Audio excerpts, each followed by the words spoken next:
What if everything you thought you knew about monsters was wrong? What if the creatures that haunt your nightmares were once just like you, living, breathing human beings with families, dreams, and fears? Welcome to the surface layer of Attack on Titan's horror, where the true terror isn't what these beings are, but what they once were. Picture this. You're a soldier standing atop the walls that have protected humanity for over a century. Your sword is drawn. Your heart pounds as a 15-meter Titan approaches. Its vacant eyes stare through you, its grotesque smile never wavering. You strike, you kill, you survive. But what you don't know, what no one has told you, is that this creature was once someone's child, perhaps a baker from Wall Maria, or a farmer who never hurt anyone. The Titan you just slayed didn't choose to become this horror. They were transformed against their will, their consciousness buried beneath layers of mindless hunger and rage. This is the first philosophical blow that Attack on Titan delivers. The enemy isn't truly an enemy at all. Every Titan that falls is a victim twice over, first transformed into a weapon, then destroyed by those they were turned against. The Survey Corps, humanity's greatest heroes, are unknowingly participating in mass murder of innocents. Their courage, their sacrifice, their determination to save humanity is built upon a foundation of tragic irony.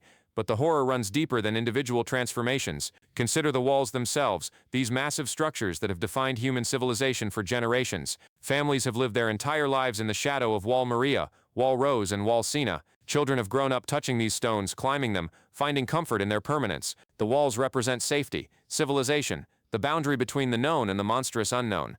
Now imagine discovering that these walls, these symbols of protection and human achievement, are not made of stone at all. They are made of flesh. Hundreds of colossal titans, each standing 60 meters tall, frozen in place for over a century, their hardened skin forming the barriers that keep humanity safe. These aren't just walls, they are mass graves. They are prisons. They are living beings condemned to an existence of motionless suffering, their bodies repurposed as architecture.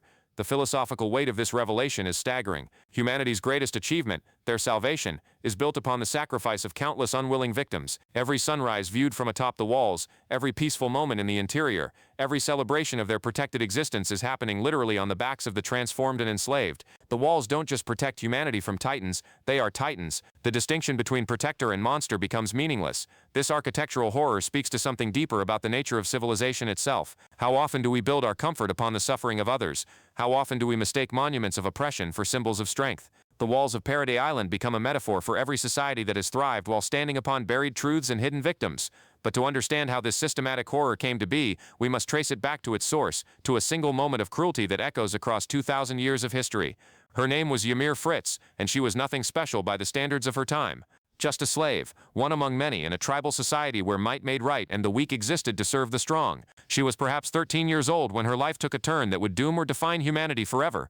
The story goes that she was blamed for some minor transgression, perhaps letting pigs escape, and as punishment was hunted through the forest like an animal by her master's men. Wounded, desperate, fleeing for her life, she stumbled upon a massive tree with a hollow at its base. Seeking shelter, she fell into what appeared to be an underground pool, and there she encountered something that should not exist. A creature of spine and light, a parasitic organism that had waited eons for a host, a being that existed in the space between life and death, between organic and supernatural. This creature, this source, fused with Ymir's spine and transformed her into the first Titan. But even this moment of transformation was not liberation. It was the beginning of a different kind of slavery. King Fritz, her master, saw her new power not as something that belonged to her, but as a tool that belonged to him. He used her Titan abilities to conquer neighboring tribes, to build an empire, to wage war across continents. Ymir Fritz became the ultimate weapon, but she remained a slave. The true horror of her story isn't just the physical transformation, but the psychological imprisonment that followed. Even with the power to level mountains and reshape continents, she remained obedient to her master. When enemy warriors threw spears at King Fritz,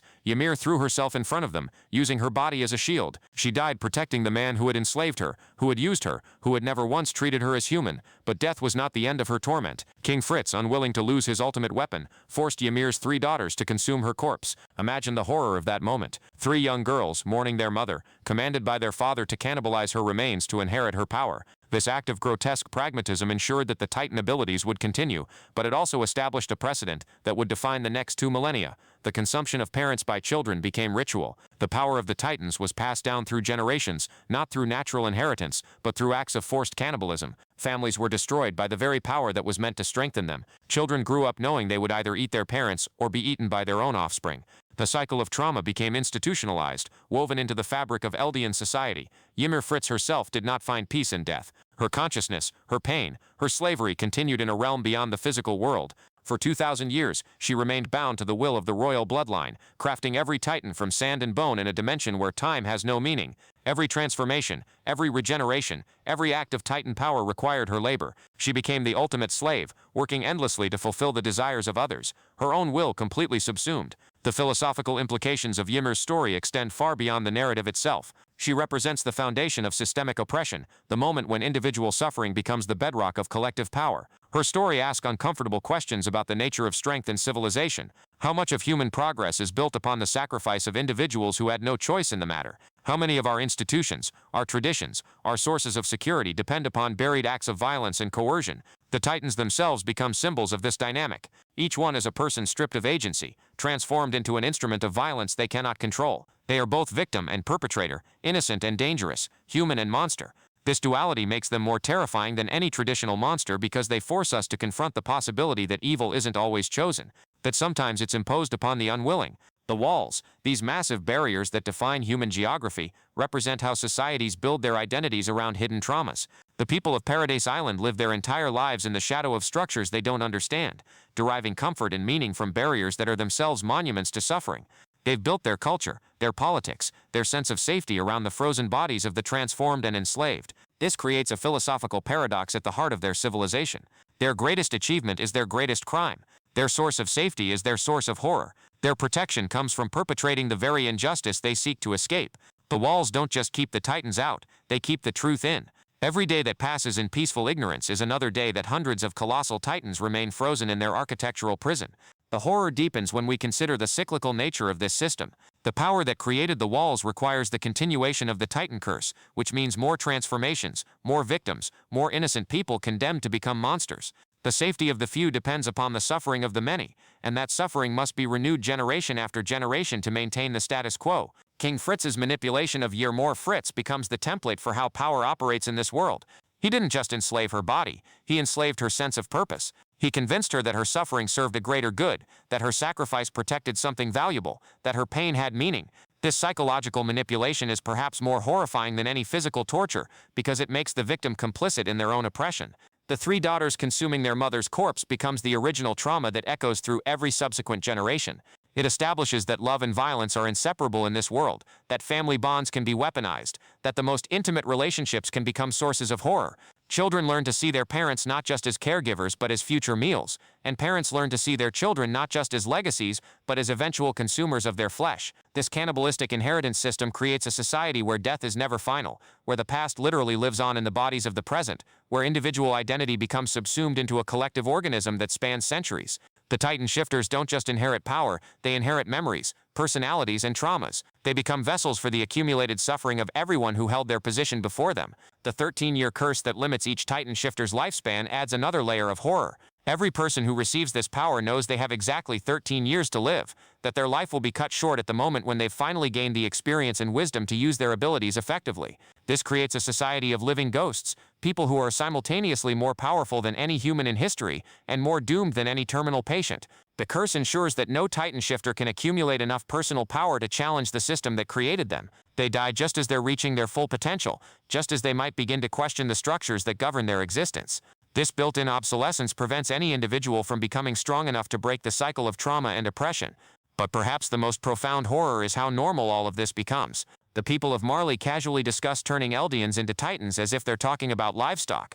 The people of Paradise Island accept that some humans transform into monsters as if it's a natural disaster rather than a crime against humanity. The Titan shifters themselves learn to compartmentalize the knowledge that they're living weapons with expiration dates. This normalization of horror reflects how real societies adapt to systematic injustice. When atrocities become routine, when suffering becomes institutional, when violence becomes bureaucratic, people develop psychological mechanisms to cope with realities that should be unbearable. The characters in Attack on Titan aren't uniquely evil or callous. They're responding to impossible circumstances with the same adaptive mechanisms that real humans use to survive in unjust systems. The surface-level horrors of Attack on Titan aren't just plot devices or shock value. They're philosophical statements about the nature of civilization, power, and human adaptability. They force us to confront uncomfortable truths about how societies build stability upon hidden violence, how individuals become complicit in systems they never chose, and how the distinction between victim and perpetrator becomes meaningless when everyone is trapped in cycles of inherited trauma. Every Titan killed is a person murdered. Every day of peace behind the walls is a day of imprisoned suffering for the colossal titans. Every generation that inherits titan power is condemned to repeat the trauma of their predecessors. These aren't just dark fantasy elements. They're reflections of how real power structures operate, how real societies maintain order, and how real people learn to live with unbearable truths. The genius of these surface-level revelations is that they completely reframe everything that came before. Every heroic moment becomes tragic. Every victory becomes hollow. Every act of courage becomes complicit in a larger horror. The story doesn't just add new information. It retroactively changes the meaning of every previous scene, every character motivation, every moral judgment the audience has made. This is the first level of Attack on Titan's philosophical architecture, the foundation upon which even deeper horrors will be built. The Titans are human, the walls are alive, and the original victim remains enslaved 2,000 years after her death. These aren't just plot twists. They're invitations to question everything we think we know about heroism, civilization, and the price of peace.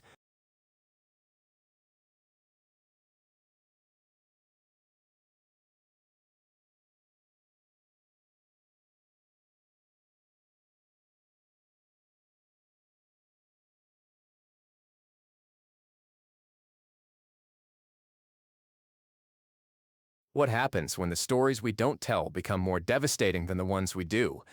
What tragedies unfold in the margins, in the spaces between heroic narratives, in the lives that history forgets to record? Welcome to the second layer of Attack on Titan's horror, where the most crushing revelations aren't about titans or walls, but about the ordinary human cost of living in a world built on systematic violence. Consider Armin Arlert, the brilliant strategist whose mind has saved humanity countless times. His tactical genius has turned the tide of battles, his courage has inspired legends, his compassion has preserved the humanity of his friends when they were on the verge of becoming monsters themselves. But beneath his heroic narrative lies a tragedy so profound, so carefully hidden, that it redefines everything we think we know about his character and his world. Armin's parents weren't killed by titans. They weren't lost in some glorious battle or noble sacrifice. They were executed by their own government for the crime of curiosity, for the sin of wanting to see what lay beyond the walls that imprisoned them all. They built a balloon, a simple device meant to lift them above the barriers that defined their existence, to glimpse the world that authority had declared forbidden. For this act of innocent exploration, for this moment of human wonder, they were systematically murdered by the military police. The philosophical weight of this hidden tragedy extends far beyond one family's suffering. Armin's parents represent everyone who has ever been destroyed for asking questions that power doesn't want answered. They died for the same impulse that drives all human progress, the desire to transcend limitations, to explore beyond boundaries, to understand rather than simply accept. Their execution reveals that the walls don't just keep titans out, they keep curiosity in. The government that claims to protect humanity is actually protecting ignorance, maintaining order through the systematic elimination of those who dare to wonder. But perhaps the most devastating aspect of this tragedy is that Armin never learns the truth. He spends his entire life believing his parents died exploring beyond the walls, viewing their fate as a noble sacrifice to human knowledge. This false narrative shapes his identity, driving his own desire to see the ocean, to understand the world beyond their island prison. His heroic journey is built upon a lie, his greatest motivations rooted in a fabricated story that conceals his parents' murder. This creates a profound philosophical paradox. Armin's pursuit of truth is inspired by a falsehood about his own origins. His quest to understand the world is driven by misunderstanding about his family's fate. His most admirable qualities, his curiosity, his courage, his refusal to accept limitations, are all developed in response to a narrative that masks the very real consequences of possessing those qualities in a totalitarian system. The tragedy deepens when we consider what Armin's knowledge of the truth would mean. If he learned that his parents were executed for their curiosity, would he still possess the same drive to explore and understand? Would his compassion for his enemies remain intact if he knew that his own government was capable of murdering innocent people for thought crimes? Would his faith in the possibility of human progress survive the revelation that progress itself is treated as sedition? This hidden truth about Armin's origins reflects a larger pattern in how societies manage dissent and curiosity. Real authoritarian systems don't just punish rebellion, they eliminate the conditions that might lead to rebellious thinking. They don't wait for people to become threats, they preemptively destroy anyone who demonstrates the intellectual independence that could eventually challenge the system. Armin's parents weren't killed for what they did, but for what they represented, the dangerous possibility that ordinary people might refuse to accept the limitations imposed upon them. The balloon they built becomes a symbol of human aspiration destroyed by institutional fear. It's a simple device, harmless in itself, but terrifying to those who maintain power through the controlled ignorance of their subjects. The act of rising above the walls, even briefly, even symbolically, represents the kind of transcendence that authoritarian systems cannot tolerate. They killed not just two people, but the idea that boundaries exist to be crossed rather than accepted. This pattern of hidden executions suggests that Armin's parents weren't unique victims, but representatives of countless others who were quietly eliminated for similar crimes of curiosity and hope. How many other families were destroyed for asking questions? How many other innovations were crushed before they could challenge the established order? How many other children grew up with false narratives about their parents' fates, their identities shaped by lies designed to prevent them from following in their parents' footsteps? The tragedy extends beyond individual suffering to encompass the systematic destruction of human potential. Every person executed for curiosity represents discoveries that will never be made, innovations that will never occur, progress that will never happen. The government isn't just maintaining order, it's actively preventing human development, ensuring that their society remains static and controllable rather than dynamic and free. But the hidden tragedies of this world extend beyond famous names and important families. In the background of every major battle, in the margins of every heroic narrative, ordinary people are dying meaningless deaths that reveal the true nature of warfare and the systems that create it. Consider Daz and Samuel, two young soldiers whose names most people won't remember, whose deaths barely register in the grand narrative of humanity's survival. Daz was a coward who became brave, a frightened boy who found the courage to fight when everything seemed hopeless. Samuel was a loyal friend who chose the wrong side, a decent person who made the tragic error of believing in the wrong cause at the wrong moment. Their deaths during the Port battle aren't heroic sacrifices or noble gestures. They're the inevitable result of a system that transforms children into weapons and then discards them when they become inconvenient.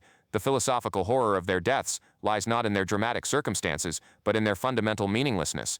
Daz and Samuel don't die to save the world or protect the innocent, or achieve some greater good. They die because they happen to be standing in the wrong place when the machinery of violence grinds forward. Their deaths serve no purpose except to illustrate the casual brutality with which this world consumes the lives of those who have the misfortune to exist within it. These background deaths reveal something crucial about the nature of war and the narratives we construct around it. We tell stories about heroic sacrifice and noble causes, about brave soldiers dying for freedom and justice, but the reality is that most deaths in war are random, pointless, and serve no purpose beyond feeding the appetite of systems that require constant human sacrifice to maintain themselves. Daz and Samuel die not because their deaths accomplish anything meaningful, but because the machine of conflict needs bodies to feed upon. Their meaningless deaths stand in stark contrast to the meaningful deaths of major characters, revealing how narrative significance is distributed along lines of power and importance, rather than moral worth or human value. A hero's death becomes a tragedy that reshapes the story, but a background soldier's death is just a statistic, a necessary cost of the larger drama playing out around them. This differential treatment of death reflects how real societies value lives differently based on social position, political importance, and narrative usefulness. The tragedy of characters like Daz and Samuel is that they possess the same capacity for growth, love, fear, and hope as the protagonists whose stories we follow, but they exist in narrative positions that make their development and fulfillment impossible.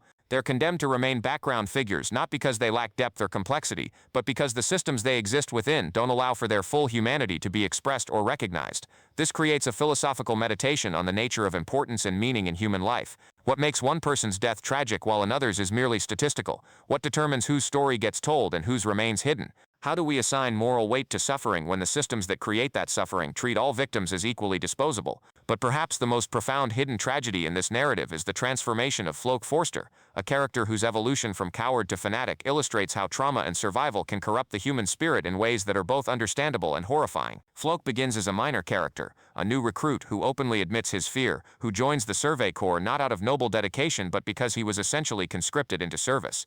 During the battle to retake Shiganshina, Floke experiences the full horror of warfare in its most brutal form. He watches his fellow recruits die around him, sees his friends burned alive by the Beast Titan's bombardment, finds himself among the few survivors of a massacre that was presented as a heroic charge but was actually a desperate sacrifice play. He survives not through skill or courage, but through random chance, through the arbitrary nature of violence that spares some while consuming others. This survival trauma fundamentally reshapes Floke's understanding of the world and his place within it.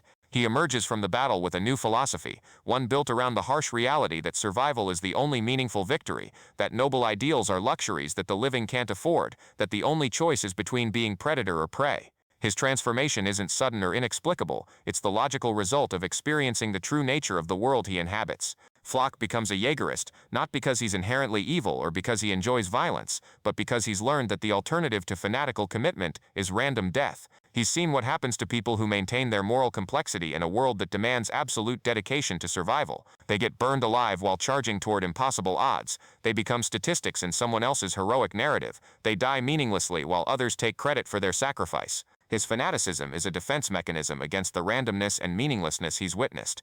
By embracing extreme ideology, by committing himself completely to Aaron's cause, he creates a sense of purpose and meaning that shields him from the existential horror of acknowledging that most of what happens in his world is arbitrary and cruel. His extremism isn't a perversion of his character, it's an evolution of it, a natural response to trauma that reveals how ordinary people can become monsters when exposed to impossible circumstances. The tragedy of Flock's transformation is that it represents a common human response to systematic violence and trauma. Real extremist movements are filled with people like Flock, individuals who turn to fanaticism not because they were born evil, but because they experienced horrors that shattered their faith in moderation, compromise, and moral complexity. They embrace simple, brutal ideologies because those ideologies offer certainty and purpose in worlds that seem to lack both. Flock's evolution from coward to fanatic illustrates how survival trauma breeds extremism by destroying the psychological foundations that allow for nuanced thinking and moral flexibility. When someone has witnessed the complete breakdown of civilized norms, when they've seen decent people die randomly while monsters prosper, when they've experienced the arbitrary nature of life and death in systems built on violence, the appeal of absolute commitment to a single cause becomes overwhelming. His character arc serves as a warning about the psychological costs of living in societies that normalize violence and trauma. He shows how good people can become complicit in evil not through gradual corruption or moral weakness, but through the rational adaptation to irrational circumstances. His fanaticism isn't a betrayal of his original character, it's the logical conclusion of the lessons his world has taught him. The philosophical implications of Flock's transformation extend beyond individual psychology to encompass the social conditions that create extremism. His journey illustrates how societies that subject their members to systematic trauma create the conditions for their own destruction. By normalizing violence, by treating human life as expendable, by failing to provide meaning and purpose through destructive channels, they ensure that people like Flock will find meaning and purpose through destructive ones. His story also reveals the inadequacy of simple moral judgments when evaluating human behavior in extreme circumstances. Is Flock evil for becoming a fanatic, or is he a victim of the systems that created the conditions for his transformation? Is his extremism a personal failing or a predictable response to social trauma? These questions don't have easy answers, and that's precisely the point. Real moral complexity can't be resolved through simple categories of good and evil. The hidden tragedies of Attack on Titan's second level reveal patterns that extend far beyond fictional narratives into the real world. Armin's parents represent everyone who has been destroyed for asking inconvenient questions. Daz and Samuel represent everyone who has died meaninglessly in conflicts they didn't choose and couldn't understand. Flock represents everyone who has been transformed into something monstrous by circumstances beyond their control. These hidden tragedies are more devastating than the obvious horrors because they reveal the systematic nature of the violence and oppression that defines this world. The Titans are monsters, but they're created by human systems. The walls are prisons, but they're maintained by human choices. The cycle of trauma and revenge continues not because of supernatural forces, but because of very human decisions about how to respond to fear, uncertainty, and the need for control. The genius of these hidden narratives is that they operate beneath the surface of the main story, providing context and depth that completely changes how we understand the more obvious dramatic elements. Armin's strategic brilliance becomes more poignant when we understand that it's built upon a foundation of lies about his origins. The meaningless deaths of background characters become more horrifying when we realize they represent the true cost of the heroic narratives we celebrate. Flock's extremism becomes more understandable when we trace its origins to the trauma of survival in an impossible world. These hidden tragedies force us to confront uncomfortable questions about the nature of heroism, meaning, and moral responsibility in systems built on violence and oppression. They reveal that the most profound horrors aren't always the most visible ones, that the greatest traumas aren't always the most dramatic ones, and that the most important stories aren't always the ones that get told. The second level of Attack on Titan's horror architecture shows us that every society built on systematic violence creates countless hidden victims, that every heroic narrative obscures countless meaningless deaths, and that every individual response to trauma has the potential to either transcend or perpetuate the cycles of violence that created it. These aren't just plot elements or character developments, they're philosophical meditations on the nature of human suffering and the social conditions that shape individual responses to impossible circumstances. The hidden tragedies reveal that the true horror isn't what happens to the protagonists whose stories we follow, but what happens to everyone else, all the ordinary people whose lives are shaped and destroyed by systems they didn't create and can't control. They show us that behind every grand narrative of heroism and sacrifice are countless smaller stories of meaningless suffering, arbitrary death, and corrupted humanity. These revelations don't just add depth to the fictional world, they serve as mirrors for our own reality, reflecting the hidden costs of our own social systems, the meaningless deaths that occur in our own conflicts, and the ways in which our own societies create the conditions for extremism and fanaticism. They force us to ask whether we're paying attention to the right stories, whether we're asking the right questions, and whether we're prepared to confront the hidden tragedies that exist in the margins of our own heroic narratives. What does it mean to be human when the very concept of humanity can be erased, rewritten, or sacrificed for the greater good? What happens when individuals become so thoroughly dehumanized that their names, their memories, their very existence becomes negotiable currency in the hands of those who wield power? Welcome to the third level of Attack on Titan's philosophical horror, where we confront the systematic erasure of human identity and the terrifying ease with which people become abstractions in the calculations of empire and survival. At the foundation of this horror lies a truth so fundamental and so devastating that it recontextualizes everything we think we understand about power, identity, and historical narrative. Ymir Fritz, the founding Titan, the woman whose power shaped 2 millennia of human history, the figure whose story defines the very nature of the Titan curse, likely never had a name at all. The name we know her by, the identity that history has assigned to her, was probably invented centuries after her death by people who needed to transform a nameless slave into a mythological figure worthy of worship and fear. This revelation cuts to the heart of how power structures create and manipulate historical narrative. The woman who became the source of all Titan power was so thoroughly dehumanized in life that she wasn't even granted the basic dignity of a name. She was property, a tool, a resource to be used and discarded. Her individual identity was so completely erased that even her transformation into the most powerful being in human history couldn't restore her personhood in the eyes of those who controlled her. The posthumous assignment of a name represents one of the most insidious forms of historical manipulation. By giving her the name Ymir Fritz, by creating a mythological identity around her memory, the royal family and their historians transformed a story of abuse and dehumanization into a founding legend of divine power and noble sacrifice. They took a narrative of slavery and repackaged it as a story of chosen destiny, turning the ultimate victim into the ultimate symbol of their own legitimacy. This process of posthumous mythologization reveals how power structures routinely transform their crimes into their justifications. The very act that should represent the greatest shame of the Eldian royal family, their enslavement and abuse of a child, becomes the foundation of their claim to divine authority. They don't just erase the reality of what they did to her, they invert it, making their victim into their validator, their crime into their credential. The philosophical implications extend far beyond this fictional narrative into the real world of how societies construct their founding myths and historical narratives. How many of our own cultural heroes were nameless victims whose identities were constructed posthumously to serve political purposes? How many founding legends are actually stories of exploitation and abuse that have been sanitized and mythologized to support the legitimacy of existing power structures? The namelessness of the original Ymir represents the ultimate form of dehumanization, the reduction of a person to pure function without identity, memory, or individual worth. She becomes not a who but a what, not a person but a process, not a victim but a resource.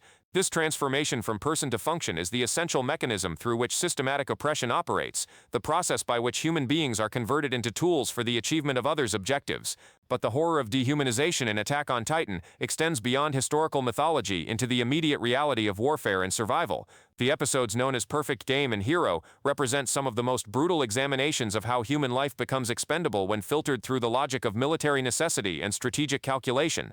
These episodes don't just depict violence, they dissect the psychological and philosophical mechanisms that make mass death not only possible, but rational within certain frameworks of thinking.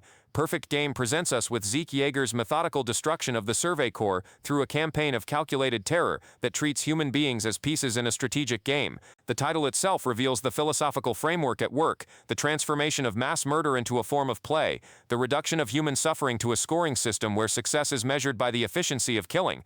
Zeke doesn't hate his victims, he doesn't even see them as enemies worthy of emotional investment. They are obstacles to be removed, problems to be solved, components in a larger equation that demands their elimination. The philosophical horror of Perfect Game lies not in the brutality of the violence, but in its casualness, its systematic nature, its treatment of human death as a technical achievement rather than a moral catastrophe. Zeke's Beast Titan methodically hurls boulders with the precision of artillery, turning the act of killing into a demonstration of skill and calculation. Each death is a point scored, each scream a confirmation of tactical success, each broken body evidence of superior strategy and execution. This gamification of violence reveals how military thinking dehumanizes not just the enemy, but the very concept of death itself. When human beings are reduced to statistics, when their elimination becomes a matter of tactical efficiency rather than moral consequence, when their suffering is reframed as the inevitable cost of strategic objectives, the psychological barriers that normally prevent mass killing begin to dissolve. The perpetrators don't need to overcome their humanity, they need only to redefine it in terms that make violence not just acceptable but admirable. The episode forces viewers to confront their own complicity in this process of dehumanization.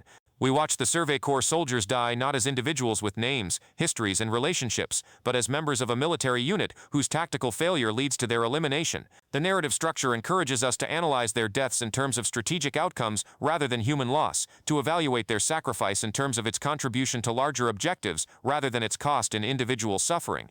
But it's in the episode Hero that this philosophical examination reaches its most devastating conclusion. The title itself represents a profound irony, as the episode systematically deconstructs the very concept of heroism by revealing the arbitrary nature of who gets to survive, who gets remembered, and who gets to claim credit for collective sacrifice.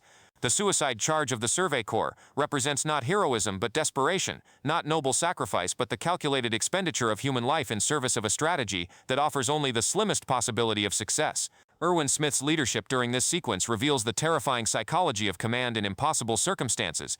He doesn't order the charge because he believes it will save his men. He orders it because their deaths might create enough distraction for Levi to accomplish their objective.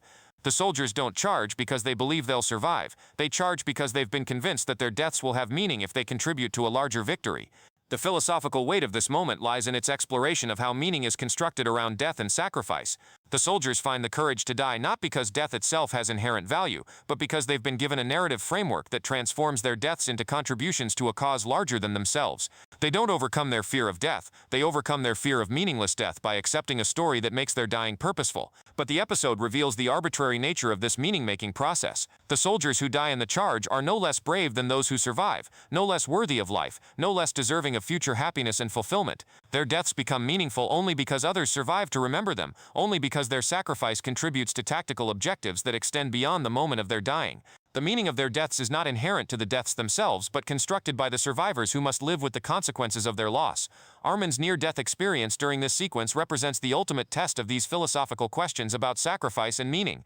When he's burned alive by Bertholdt's steam, when his body is charred beyond recognition, when he's reduced to a barely living shell of his former self, we're forced to confront the physical reality of what heroic sacrifice actually means. The narrative doesn't romanticize his suffering or present his pain as noble, it shows us the brutal reality of what it means for a human being to be consumed by the machinery of warfare. The decision to save Armin rather than Erwin with the Titan serum represents one of the most profound moral dilemmas in the series, forcing characters and viewers alike to confront impossible questions about the relative value of human life. Is Armin's potential more valuable than Erwin's proven leadership? Is youth more deserving of life than experience? Should decisions about who lives and who dies be based on strategic utility or human compassion? The philosophical horror of this choice lies not in its difficulty but in its necessity, in the fact that circumstances have created a situation where such choices must be made at all. The real tragedy isn't that they chose Armin over Erwin or Erwin over Armin, but that they were forced into a position where the continuation of human life became a zero-sum calculation, where saving one person necessarily meant condemning another to death. These episodes reveal how warfare and systematic violence create moral frameworks that would be unthinkable under normal circumstances. They show how good people can make terrible decisions not because they lack compassion or moral understanding, but because they're operating within systems that make all available choices horrific. The characters don't become monsters, they become people forced to make monstrous calculations in service of objectives that transcend individual human value. But perhaps the most profound form of dehumanization explored in Attack on Titan is the systematic erasure of memory and identity practiced by Karl Fritz in the founding Titan. This represents not just physical violence, but ontological violence, the destruction not just of bodies, but of the very capacity to understand one's own existence in history. When Karl Fritz uses the founding Titan's power to erase the memories of the Eldian people, he commits what might be the ultimate crime against human dignity, the theft of the past that defines who people are and why they exist. The philosophical implications of memory manipulation extend far beyond the immediate plot consequences into fundamental questions about the nature of human identity and autonomy. If our memories define who we are, if our understanding of the past shapes our capacity to make decisions about the future, then the systematic alteration of memory represents the most complete form of control possible. Karl Fritz doesn't just rule the bodies of his subjects, he rules their minds, their sense of self, their very capacity to imagine alternatives to the reality he has constructed for them. The false paradise created within the walls represents the logical conclusion of this form of control. The people living behind the walls don't just submit to authority, they're incapable of recognizing that authority exists. They don't choose to remain within their boundaries, they're psychologically incapable of imagining that boundaries might be crossed. They don't accept their limitations, they literally cannot conceive of the possibility that limitations might be transcended. This creates a form of tyranny more complete than any physical dictatorship, because it operates at the level of consciousness itself. The people living within this false paradise aren't oppressed in any way they can recognize or articulate. They experience their imprisonment as freedom, their ignorance as knowledge, their manipulation as natural law. They've been robbed not just of their liberty, but of their capacity to understand what liberty might mean. The philosophical horror of this system lies in its apparent benevolence. Karl Fritz doesn't create his false paradise through violence or coercion. He creates it through the systematic removal of the mental and emotional structures that would make violence and coercion necessary. His subjects don't rebel because they cannot conceive of rebellion, don't resist because they cannot imagine resistance, don't suffer because they cannot remember what they've lost. This represents the ultimate form of paternalistic control, the creation of a system so complete that its subjects are grateful for their subjugation, so thorough that they experience their diminishment as enhancement. Karl Fritz convinces himself that he's protecting his people from the horrors of the outside world, but what he's actually doing is protecting himself from the moral consequences of confronting those horrors honestly. The memory manipulation reveals how power structures routinely use the control of information and narrative to maintain themselves not through force, but through the systematic limitation of their subjects' capacity to imagine alternatives. Real authoritarian systems don't just suppress dissent, they prevent the conditions that might lead to dissenting thoughts. They don't just punish wrong thinking, they make wrong thinking literally unthinkable. The false paradise within the walls becomes a metaphor for any society that maintains stability through the systematic ignorance of its members, that creates contentment through the limitation of awareness, that achieves peace through the suppression of truth. The people living within this system aren't just victims of deception, they're victims of a more fundamental crime, the theft of their capacity to be fully human through the possession of complete knowledge about their circumstances. Karl Fritz's manipulation of memory also reveals the arbitrary nature of historical truth, and the ease with which those in power can rewrite not just the present but the past itself. The people within the walls don't just live in ignorance of current realities, they live with completely fabricated histories that serve the interests of their rulers rather than their own understanding. Their entire sense of identity, purpose, and meaning is built upon lies constructed by someone who decided that the truth was too dangerous for them to possess. This systematic falsification of history represents a form of violence that extends across generations, creating not just immediate victims but entire bloodlines of people whose sense of self is built upon deliberate deceptions. The children born within the walls inherit not just false beliefs but false memories, not just incorrect information but fundamentally corrupted identities. They grow up not just ignorant of the truth but actively programmed to reject it should they ever encounter it. The third level of Attack on Titan's horror reveals how dehumanization operates not just through physical violence but through the systematic erosion of the conditions that make human dignity possible. Ymir Fritz loses her name and becomes a function. The soldiers in Perfect Game and Hero lose their individuality and become statistics in strategic calculations. The people within the walls lose their memories and become subjects in someone else's idea of paradise. These forms of dehumanization represent different aspects of the same fundamental process, the reduction of human beings from autonomous individuals with inherent worth to tools, resources, and objects that exist to serve purposes they didn't choose and may not even be able to understand. The horror lies not just in the immediate suffering this creates but in the way it corrupts the very concept of humanity itself, making it increasingly difficult to maintain the moral and philosophical frameworks that would prevent such treatment. The genius of this level of the narrative is that it forces viewers to confront their own complicity in processes of dehumanization, their own willingness to accept strategic thinking that treats human life as expendable, their own comfort with historical narratives that may obscure uncomfortable truths about the past. It reveals how easily we slip into frameworks of thinking that make the unthinkable not just possible but rational, necessary, even noble. These episodes and revelations don't just depict fictional horrors, they serve as warnings about the real-world processes through which ordinary people become complicit in systematic violence and oppression. They show how dehumanization operates not through the obvious cruelty of monsters, but through the subtle erosion of the psychological and philosophical barriers that normally prevent good people from doing terrible things. The third level of Attack on Titan's philosophical architecture reveals that the greatest horrors aren't always the most visible ones, that the most profound violence isn't always physical, and that the most dangerous forms of control operate at the level of consciousness, memory, and identity rather than mere behavior. It shows us that true freedom requires not just the absence of external constraints but the presence of the internal capacities, knowledge, and frameworks that make meaningful choice possible.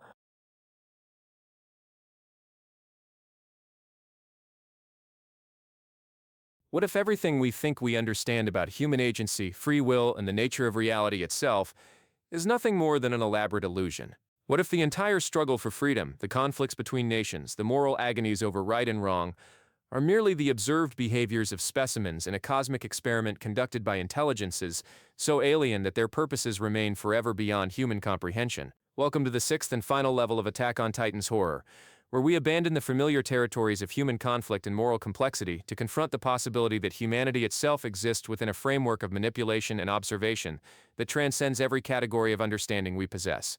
At the center of this cosmic nightmare lies the hallucigenia, a creature whose true nature extends far beyond the parasitic organism we glimpse in the physical world. This entity represents something fundamentally more terrifying than any monster or villain because it operates according to logics that exist outside human comprehension, serving purposes that may be so alien to human understanding that we lack even the conceptual frameworks necessary to recognize them, let alone resist them.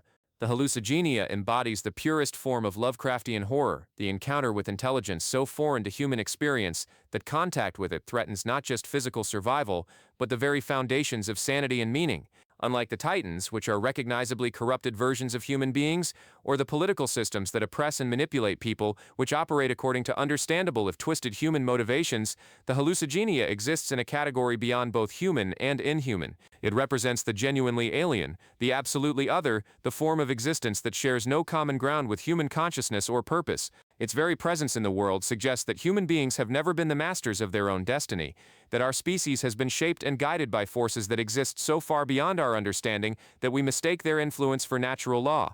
The creature's apparent immortality and its ability to survive and adapt across geological timescales reveals that it operates according to temporal frameworks that dwarf human history. While human civilizations rise and fall, while empires emerge and collapse, while entire species evolve and go extinct, the hallucigenia persists, pursuing objectives that may span millions of years and encompass the entire development of conscious life on the planet. From its perspective, the entire history of human civilization may be nothing more than a brief moment in a larger process that began before humans existed and will continue long after they disappear. This temporal scale creates a form of horror that transcends normal fears of death or suffering.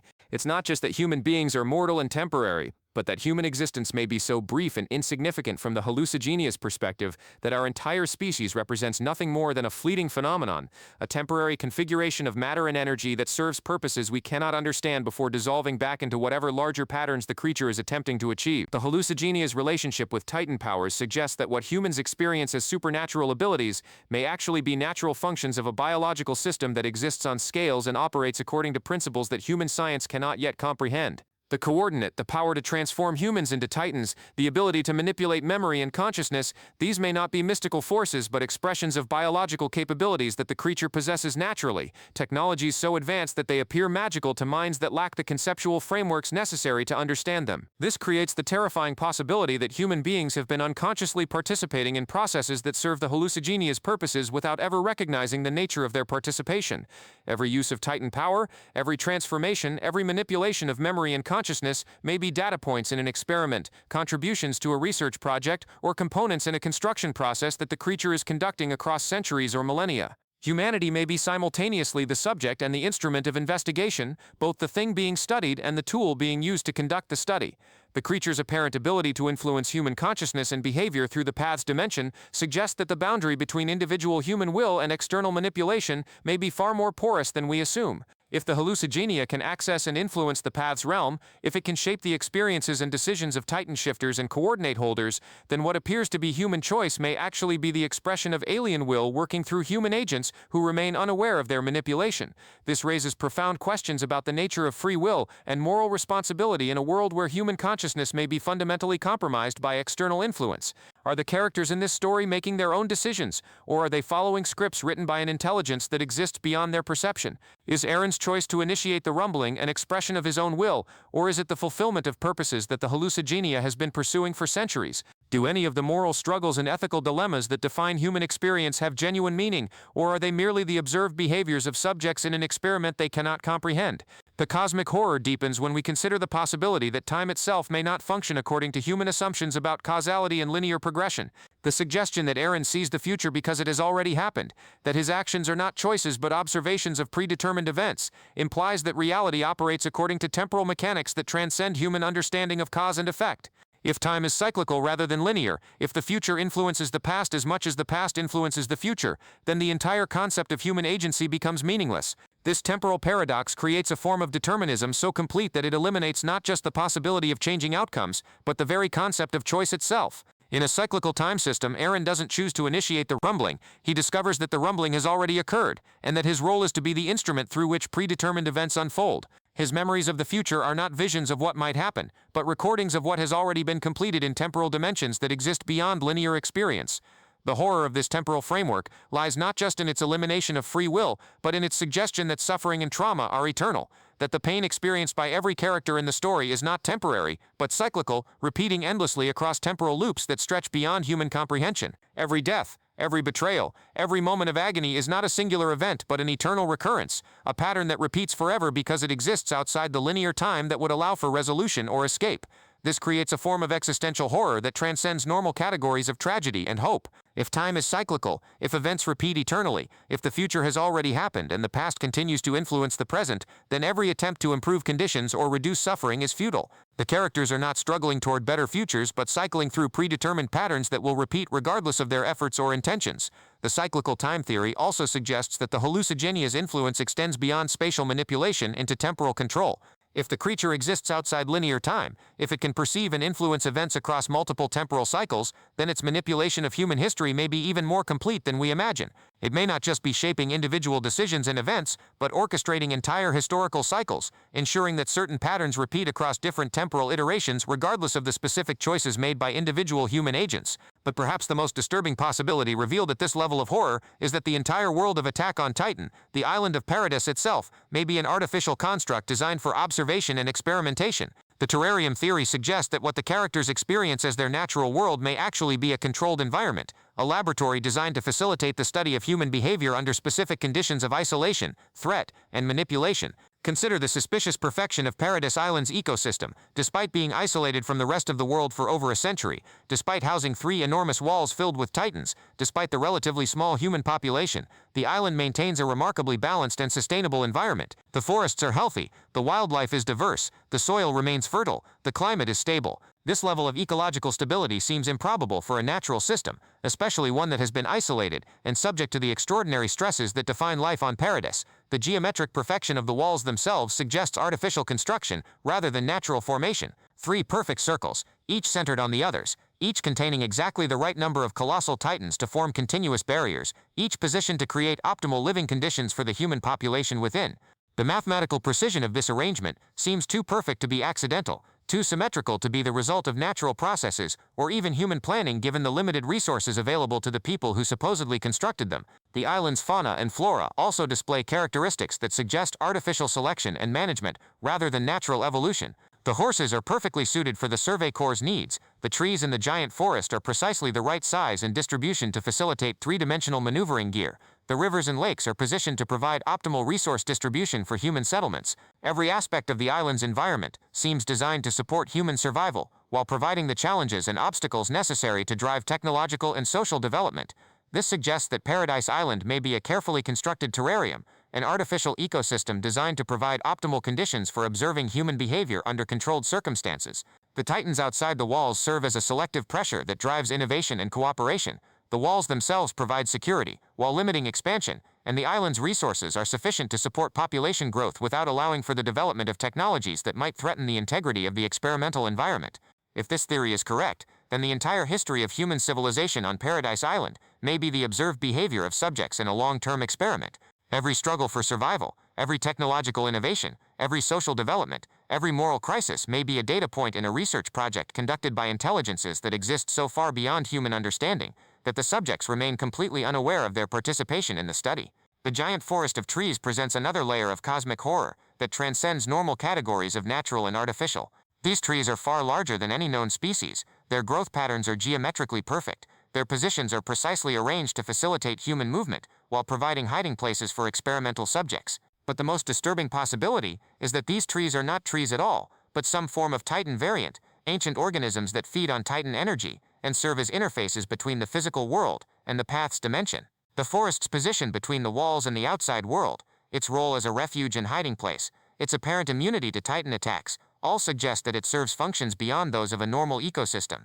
The trees may be conduits for the observation and manipulation of human behavior, biological sensors that monitor and record human activity, or gateways that allow external intelligences to access and influence the physical world without directly manifesting in it. The possibility that the forest trees are connected to the path's dimension creates even more disturbing implications. If these organisms can access the realm where all Eldian consciousness converges, if they can monitor and influence the experiences of Titan shifters and coordinate holders, then they represent a surveillance and control system that operates at the level of consciousness itself. Every human thought, every emotional experience, every decision made by people with Eldian blood may be observed and recorded by intelligences that exist beyond human perception. This transforms the entire world of Attack on Titan into a form of cosmic laboratory where human beings serve as experimental subjects in research projects they cannot comprehend. The Titans are not just monsters but instruments of behavioral modification, designed to create specific forms of stress and challenge that drive human development in predetermined directions. The walls are not just barriers but observation posts, structures that contain and direct human activity while providing optimal viewing conditions for external observers. The path's dimension itself may be the ultimate expression of this cosmic horror, a realm that exists outside normal space and time where human consciousness can be accessed, monitored, and manipulated by intelligences that operate according to logics beyond human comprehension. The fact that this dimension connects all Eldian consciousness across time and space suggests that it may serve as a data collection and processing system, a cosmic database where human experiences are recorded and analyzed by entities that exist far beyond human understanding. Ymir Fritz's eternal labor in the paths dimension takes on even more horrifying implications when viewed from this cosmic perspective. She may not just be enslaved to the royal bloodline but to the alien intelligences that created the entire experimental system. Her constant work shaping Titans from sand and bone may be forced participation in a construction project that serves purposes so alien to human understanding that she cannot even comprehend the nature of her exploitation. The revelation that all Eldian Titan shifters and coordinate holders have access to this dimension means that they are all potentially subjects of observation and manipulation by these cosmic intelligences. Every use of Titan power, every transformation, every manipulation of memory or consciousness may be monitored and recorded by entities that exist outside human perception but influence human reality at the most fundamental levels. This creates a form of horror that transcends every previous level of the narrative. It's not just that human beings are trapped in cycles of violence and oppression, not just that their moral frameworks can be corrupted into instruments of destruction, not just that their biological nature can be perverted into mockeries of life. It's that their entire existence may be artificial, that their world may be constructed, that their experiences may be observed and manipulated by intelligences so alien that contact with them threatens not just human survival but human sanity. The cosmic horror level of Attack on Titan reveals that the ultimate enemy may not be any human individual, group, or system, but the possibility that humanity itself exists within a framework of manipulation and observation that transcends every category of resistance or escape available to human consciousness. The Titans, the walls, the paths dimension, the cyclical time, the artificial ecosystem, all may be components in a cosmic experiment conducted by the hallucigenia and whatever other intelligences may exist beyond human perception. This doesn't just threaten human survival or human dignity, it threatens the very foundations of human meaning and purpose. If everything we experience as real is actually artificial, if all our choices are actually predetermined, if our entire species is nothing more than experimental subjects in cosmic research projects, then what basis do we have for asserting the value of human existence or the importance of human experience? The genius of this level of horror is that it cannot be defeated through human action because it exists beyond the reach of human agency. There is no strategy that can overcome cosmic manipulation, no resistance that can challenge intelligences that operate outside human comprehension, no escape from experimental conditions that may encompass the entire world. The horror lies not in the threat of destruction, but in the revelation that destruction may be meaningless because existence itself may be artificial. Yet perhaps the most profound aspect of this cosmic horror is that it forces us to confront the value of human experience regardless of its ultimate context or meaning. Even if we are experimental subjects, even if our world is artificial, even if our choices are predetermined, the experiences we have still matter to us. The love we feel, the pain we endure, the meaning we create, the relationships we build, all remain valuable from human perspective regardless of their significance or insignificance from cosmic perspective. The sixth level of Attack on Titan's horror architecture reveals that the ultimate test of human dignity may not be our ability to control our circumstances, but our capacity to maintain our humanity, even when those circumstances exceed our understanding or control. It shows us that the greatest horror may not be the loss of freedom, but the discovery that freedom was always an illusion, and that the greatest courage may not be fighting against overwhelming odds, but continuing to assert human value in the face of cosmic indifference.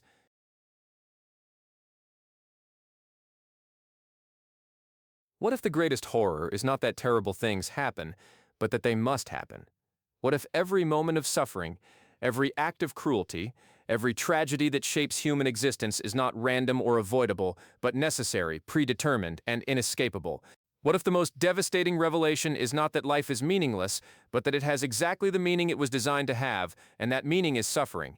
Welcome to the seventh and final level of Attack on Titan's horror, where we confront the ultimate philosophical nightmare, the possibility that existence itself is a closed loop of predestined trauma, where every victim is also their own perpetrator, where every ending was always the beginning, and where consciousness itself may be nothing more than an elaborate form of cosmic torture. At the heart of this absolute existential dread lies the moment when Frida Rice, the previous holder of the founding Titan, glimpses her own death in the reflection of a mirror. Through the past dimension, she sees Eren Yeager, still a child, still years away from acquiring any Titan power, and she knows with absolute certainty that this boy will one day kill her. She cannot prevent it, cannot avoid it, cannot change it. She can only witness the approach of her own predetermined destruction, watching her future murderer grow up, knowing that every day brings them both closer to the moment when her death becomes reality. This creates a form of temporal horror that transcends normal fears of mortality. Death is terrifying enough when it comes as a surprise, devastating when it arrives through accident or illness, traumatic when it results from violence or betrayal. But imagine knowing exactly who will kill you, exactly when it will happen, exactly how powerless you are to prevent it. Imagine watching your future murderer live their life, make their choices, grow into the person they need to become in order to destroy you, all while knowing that every step they take towards you is a step you cannot prevent them from taking. Frida's glimpse into the future reveals the ultimate cruelty of prescient knowledge. She doesn't just know that she will die, she knows that her death is necessary, that it serves purposes larger than her individual existence, that her murder is not a random act of violence, but a required component in a pattern of events that stretches across generations. She cannot escape because her escape would unravel the very fabric of causality that holds reality together. Her death is not just her fate, it is reality's requirement. This transforms her entire existence into a form of living death. Every day she continues to live is a day she spends dying. Every moment of happiness is shadowed by the knowledge of its predetermined ending. Every relationship she forms is poisoned by the certainty of its violent conclusion. She becomes trapped in a temporal prison where the future colonizes the present, where knowledge of what will happen destroys the possibility of experiencing what is happening. The horror deepens when we consider that Frida's experience may not be unique.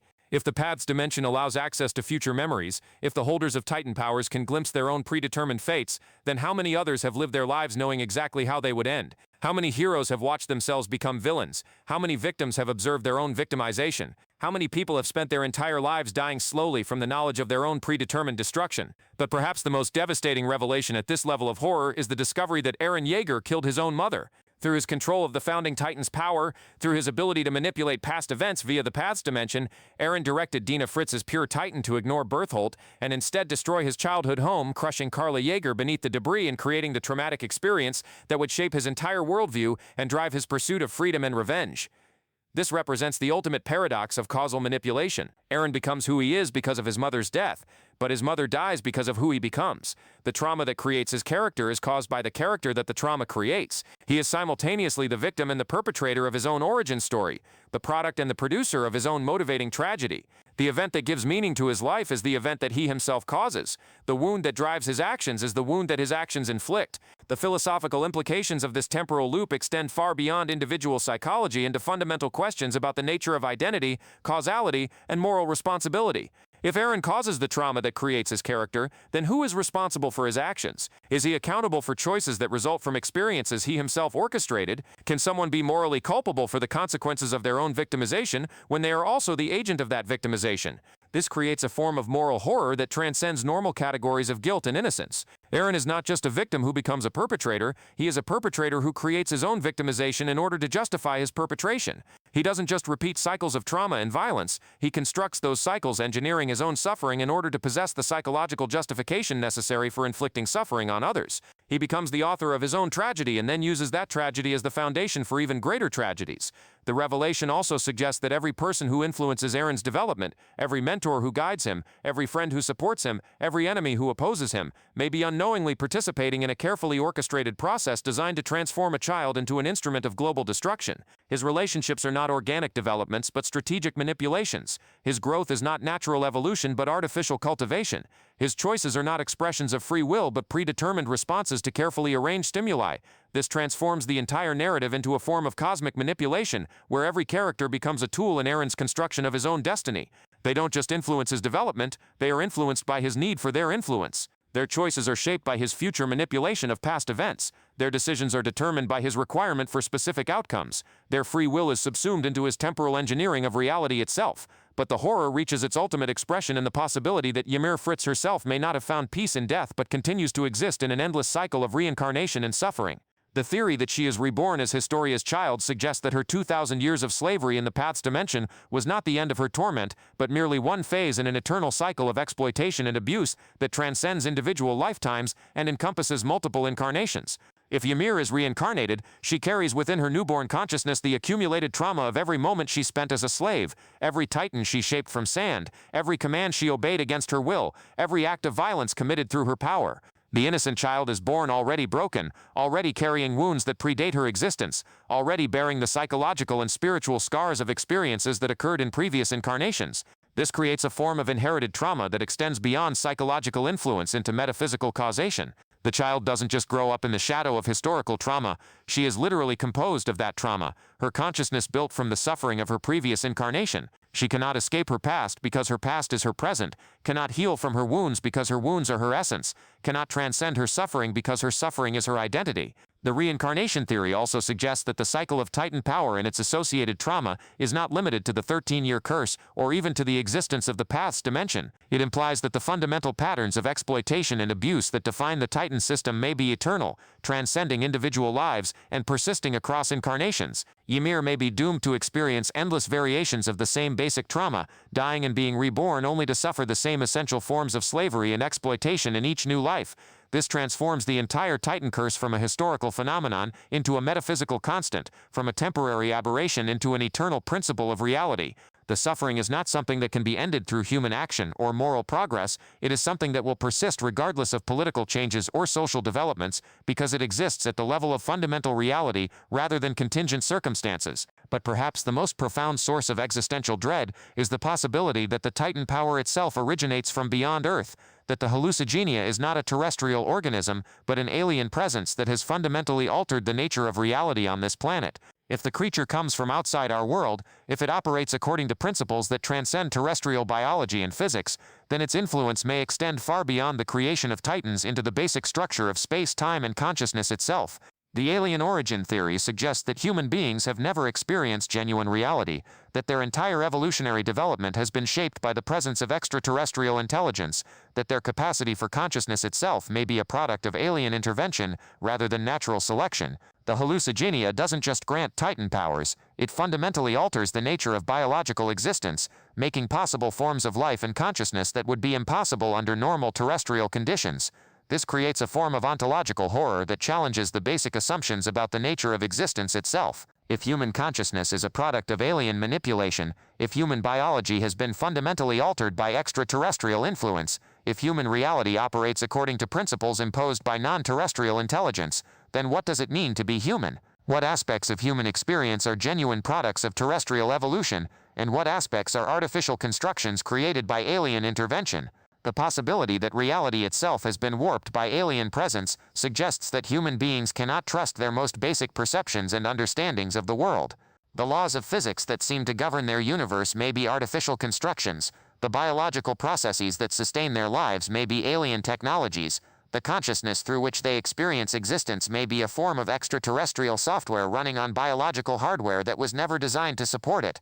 This leads to the ultimate horror, the possibility that Eren Yeager, through his possession of both the Founding Titan and the Attack Titan, gained access to temporal manipulation abilities so complete that he effectively wrote the entire story of his world. Every event, every character development, every moral crisis, every moment of suffering and joy may be the product of his manipulation of causality through the Path's dimension. He doesn't just participate in the story, he authors it, constructing every aspect of reality to serve his predetermined narrative requirements. If this theory is correct, then every character in the story is nothing more than a puppet in Aaron's temporal manipulation. Every choice is predetermined by his requirements for specific outcomes. Every moment of apparent free will is actually the expression of his authorial control over reality itself. The other characters don't just live in his world, they exist entirely at his discretion. Their personalities and decisions shaped by his need for particular narrative developments. This transforms the entire series into a form of solipsistic nightmare, where only Aaron possesses genuine agency, while everyone else exists as projections of his will. Their suffering is not real suffering, but performed suffering. Their growth is not genuine development, but scripted progression. Their relationships are not authentic connections, but narrative constructions designed to serve his predetermined story requirements. They are not people, but characters, not agents, but instruments, not conscious beings, but fictional constructs in a story that Aaron writes and rewrites through his manipulation of time and causality. The horror of this possibility extends beyond the fictional characters into implications for the nature of consciousness and reality itself. If one conscious being can gain sufficient power to manipulate reality so completely that other apparent consciousnesses become mere projections of his will, then what guarantees do any of us have that our own consciousness is genuine rather than constructed? How can we distinguish between authentic experience and sophisticated simulation when the simulation is created by intelligence capable of temporal manipulation? This leads to the ultimate existential question. If Aaron writes his own story, if he constructs his own suffering, if he engineers his own tragedy, then why does he choose suffering? Why does he create a narrative filled with pain, betrayal, loss, and destruction when he possesses the power to construct any reality he desires? The answer may be that suffering is not an unfortunate byproduct of his story, but its essential purpose, that consciousness itself may be a form of cosmic torture, that existence is not something to be enjoyed, but something to be endured. The seventh level of Attack on Titan's horror reveals that the ultimate nightmare is not the absence of meaning, but the presence of exactly the meaning that reality was designed to possess. Every moment of suffering serves its intended purpose. Every tragedy fulfills its predetermined function. Every act of cruelty accomplishes its necessary objectives. The horror is not that terrible things happen randomly, but that they happen precisely as they must. That every victim is perfectly suited to their victimization. That every perpetrator is ideally designed for their perpetration. This creates a form of existential dread that transcends every previous level of horror because it eliminates not just hope for improvement, but the very possibility that improvement could have meaning. If reality is perfectly designed to produce exactly the experiences it produces, if consciousness exists precisely to suffer in exactly the ways it suffers, if every moment of existence serves exactly the purposes it was created to serve, then no change would constitute improvement because every configuration of reality is optimal for its intended function. The absolute existential dread of this final level lies in its revelation that the search for meaning in suffering is meaningless because suffering is meaning, that the desire to transcend trauma is futile because trauma is transcendence, that the hope for better futures is absurd because futures are always exactly as good as they are designed to be. It shows us that the ultimate horror is not the discovery that life is meaningless, but the discovery that it has exactly the meaning it was always intended to have, and that meaning is the eternal repetition of perfectly designed suffering by perfectly constructed conscious beings in a perfectly efficient system of cosmic torture. The genius of this level is that it cannot be escaped through action, transcended through understanding, or avoided through wisdom because it operates at the level of the fundamental structure of existence itself. There is no outside to escape to, no alternative to choose, no resistance that is not part of the design. The horror is not a problem to be solved but the solution to every problem, not a mistake to be corrected but the perfect implementation of reality's intended function. Yet even in the face of this absolute existential dread, something in human consciousness rebels against the notion that suffering is the ultimate purpose of existence. Even if we are perfectly designed instruments of cosmic torture, even if every moment of pain serves exactly its intended function, even if reality itself is nothing more than an elaborate system for producing conscious suffering, the very fact that we can conceive of alternatives, that we can imagine better possibilities, that we can rebel against our intended function suggests that something in consciousness transcends even the most complete systems of control and manipulation. The seventh level of Attack on Titan's horror architecture reveals that the ultimate test of human dignity is not our ability to escape suffering, but our capacity to maintain our humanity, even when suffering is revealed to be the fundamental purpose of existence. It shows us that the greatest act of rebellion against cosmic torture may not be the attempt to end suffering, but the refusal to accept that suffering is all we are designed to experience, the insistence that consciousness possesses value that transcends its intended function. the assertion that meaning can be created even in systems designed to prevent the creation of meaning. In the end, the absolute existential dread of this final level forces us to confront the most fundamental question of conscious existence. If we are perfectly designed to suffer, if our suffering serves exactly its intended purpose, if reality itself is optimized for the production of conscious pain, do we still possess the capacity to assert that our existence has value beyond its function in this cosmic system of torture? The answer to that question may determine not just the meaning of Attack on Titan's horror, but the meaning of consciousness itself in a universe that may be far stranger and more terrible than we dare to imagine.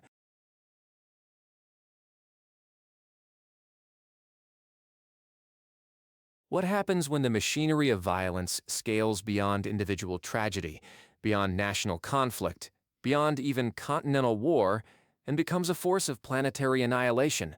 What occurs when the systems of power and control that we've examined at smaller scales suddenly expand to encompass the entire human species, threatening not just particular ways of life, but the very possibility of life itself?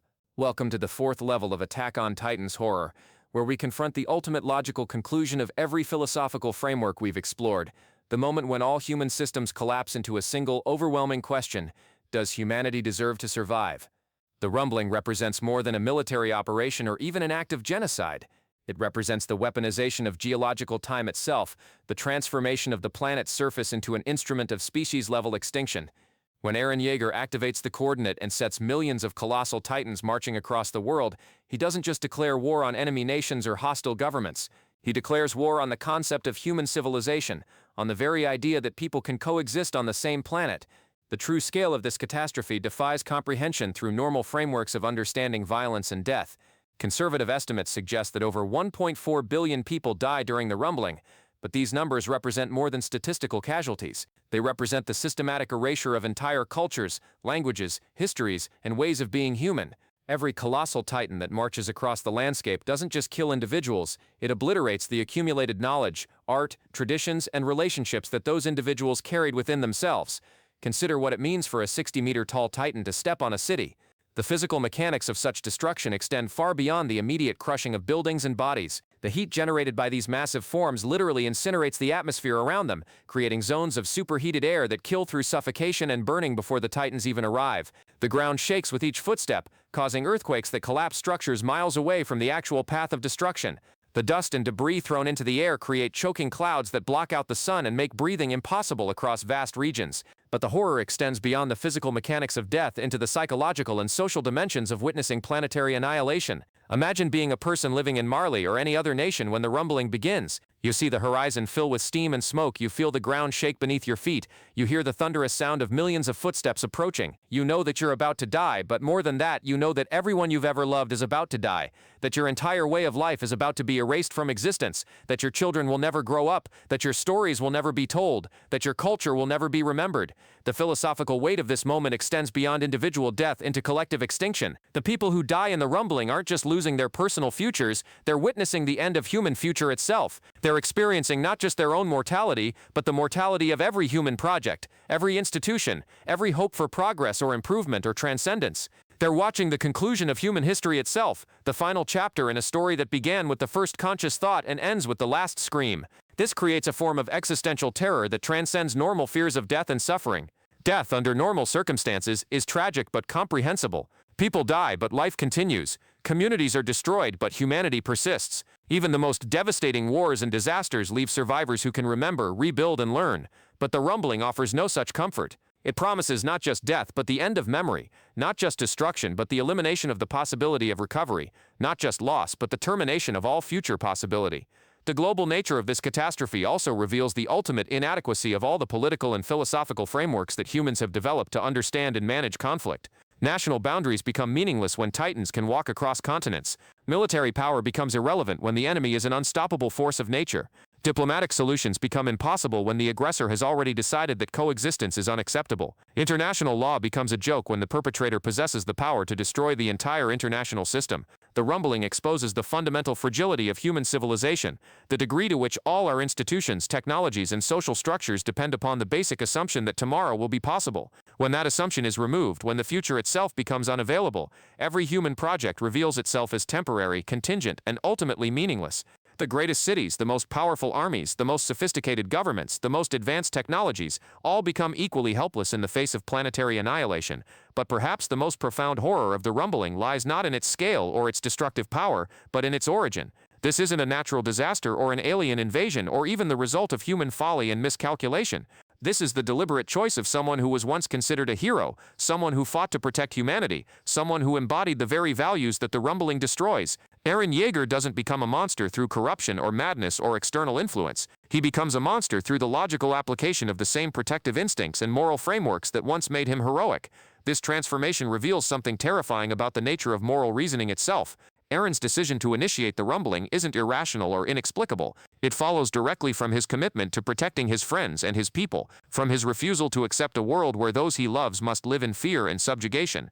His genocide isn't the opposite of his heroism. It's the ultimate expression of it, the final conclusion of a moral logic that prioritizes the survival of the in-group over all other considerations. The philosophical implications of this connection between heroism and genocide extend far beyond fictional narrative into the real world of how moral commitments can become moral catastrophes. Eren's journey from hero to global destroyer illustrates how the same psychological and ethical frameworks that inspire people to fight for justice and freedom can also inspire them to commit atrocities in service of those same values. The distance between protection and destruction, between love and hate, between heroism and monstrosity, is not as great as we might prefer to believe. This moral paradox becomes even more complex when we consider that Eren's actions, horrific as they are, do achieve their intended objective. The rumbling does protect Paradise Island, at least temporarily. It does eliminate the external threats that have plagued the Eldian people for generations. It does create a world where his friends can live without fear of persecution or annihilation. The genocide succeeds in its stated goals, which forces us to confront uncomfortable questions about the relationship between moral means and practical outcomes. But the true horror of the rumbling extends beyond its human cost and moral implications, into the realm of the truly unknowable and uncontrollable. At the heart of this catastrophe lies the hallucigenia, the parasitic organism that first granted Titan powers to Ymir Fritz 2,000 years ago. This creature represents a form of horror that transcends human understanding, a force that operates according to its own logic and serves its own purposes, which may be completely incompatible with human survival or flourishing. The hallucigenia isn't just a plot device or a source of supernatural power. It's a representation of the ultimate otherness, the absolute alien presence that exists within human systems without being subject to human control or comprehension. Unlike the Titans, which are at least recognizably human in origin, the hallucigenia is genuinely foreign, a form of life that emerged from evolutionary pathways completely separate from human development. Its very existence suggests that human beings are not the masters of their own destiny, that our species has been shaped and controlled by forces we don't understand and can't predict. The philosophical implications of the hallucigenia's existence extend into fundamental questions about the nature of consciousness, free will, and human agency. If this creature has been influencing human development for millennia, if it has been guiding the evolution of Titan powers and the conflicts that surround them, then what does that mean for human responsibility and moral agency? Are the characters in this story making their own choices, or are they being manipulated by an alien intelligence that operates according to its own incomprehensible objectives? The creature's apparent consciousness and self-preservation instincts suggest that it has its own agenda, its own goals and purposes that may be completely separate from human concerns. When it detaches from Eren during the final battle and attempts to reconnect with him to preserve its own existence, it reveals that it's not just a passive source of power, but an active participant in the events unfolding around it. This raises terrifying questions about the degree to which human history itself has been shaped by the desires and needs of a fundamentally alien intelligence. The hallucigenia represents the ultimate horror of the unknown and unknowable, the presence within human systems of forces that operate according to logics that human minds cannot grasp or predict. It embodies the fear that our species is not in control of its own destiny, that we are subjects rather than masters of forces that we mistake for our own power. The Titan abilities that seem to grant humans godlike capabilities are actually evidence of human subjugation to something that exists beyond human understanding. This creates a form of cosmic horror that transcends the immediate violence and destruction of the rumbling. Even if the global catastrophe is stopped, even if civilization is rebuilt, even if humanity survives, the fundamental question remains: what is the hallucigenia, what does it want, and what role has it played in shaping human history? The creature's existence suggests that human beings have never been fully human, that our development has always been guided by alien influence, that our capacity for both great achievement and terrible destruction may be symptoms of our infection by something that doesn't share our values, or even our basic understanding of what life should be. But perhaps the most visceral and immediate horror of this fourth level is Eren's own transformation into something that abandons not just human morality, but human appearance and behavior. His final Titan form represents the ultimate conclusion of the dehumanization processes we've examined at previous levels. Where other characters lose their names, their memories, or their individual agency, Eren loses his very form, becoming a massive, skeletal monstrosity that barely resembles anything that was once human. This physical transformation reflects a deeper psychological and spiritual transformation. The Eren who emerges from the coordinate is not the character we've followed throughout the series. He's become something primal and elemental, a force of pure destruction and will that operates according to instincts that precede civilization, morality, and even conscious thought. His berserk mode represents the ultimate regression, the return to a state of being that existed before humans developed the capacity for moral reasoning or social cooperation.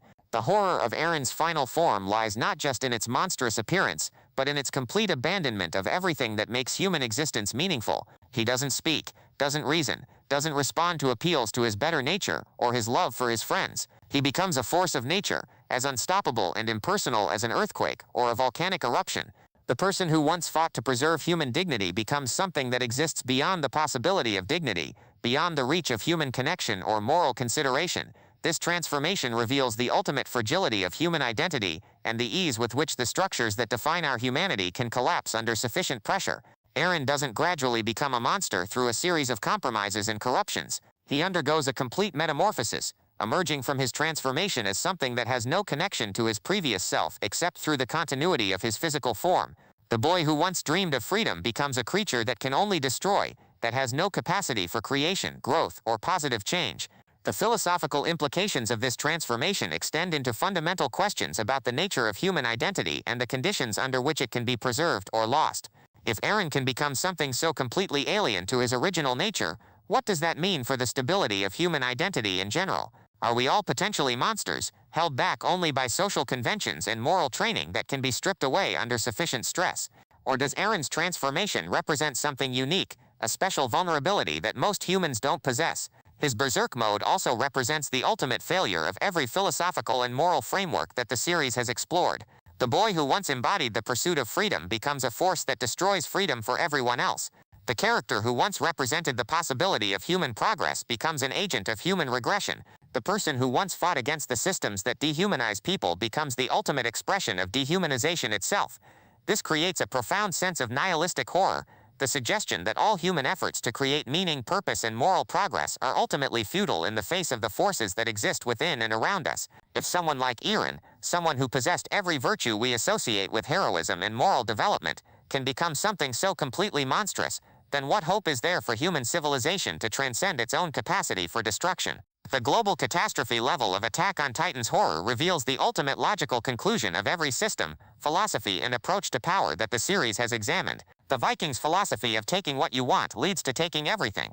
Napoleon's control of narrative leads to the narrative of human extinction. Genghis Khan's meritocracy leads to the merit of survival at any cost. Marcus Aurelius's self-control leads to the complete loss of self. Alexander's fusion of cultures leads to the destruction of all culture.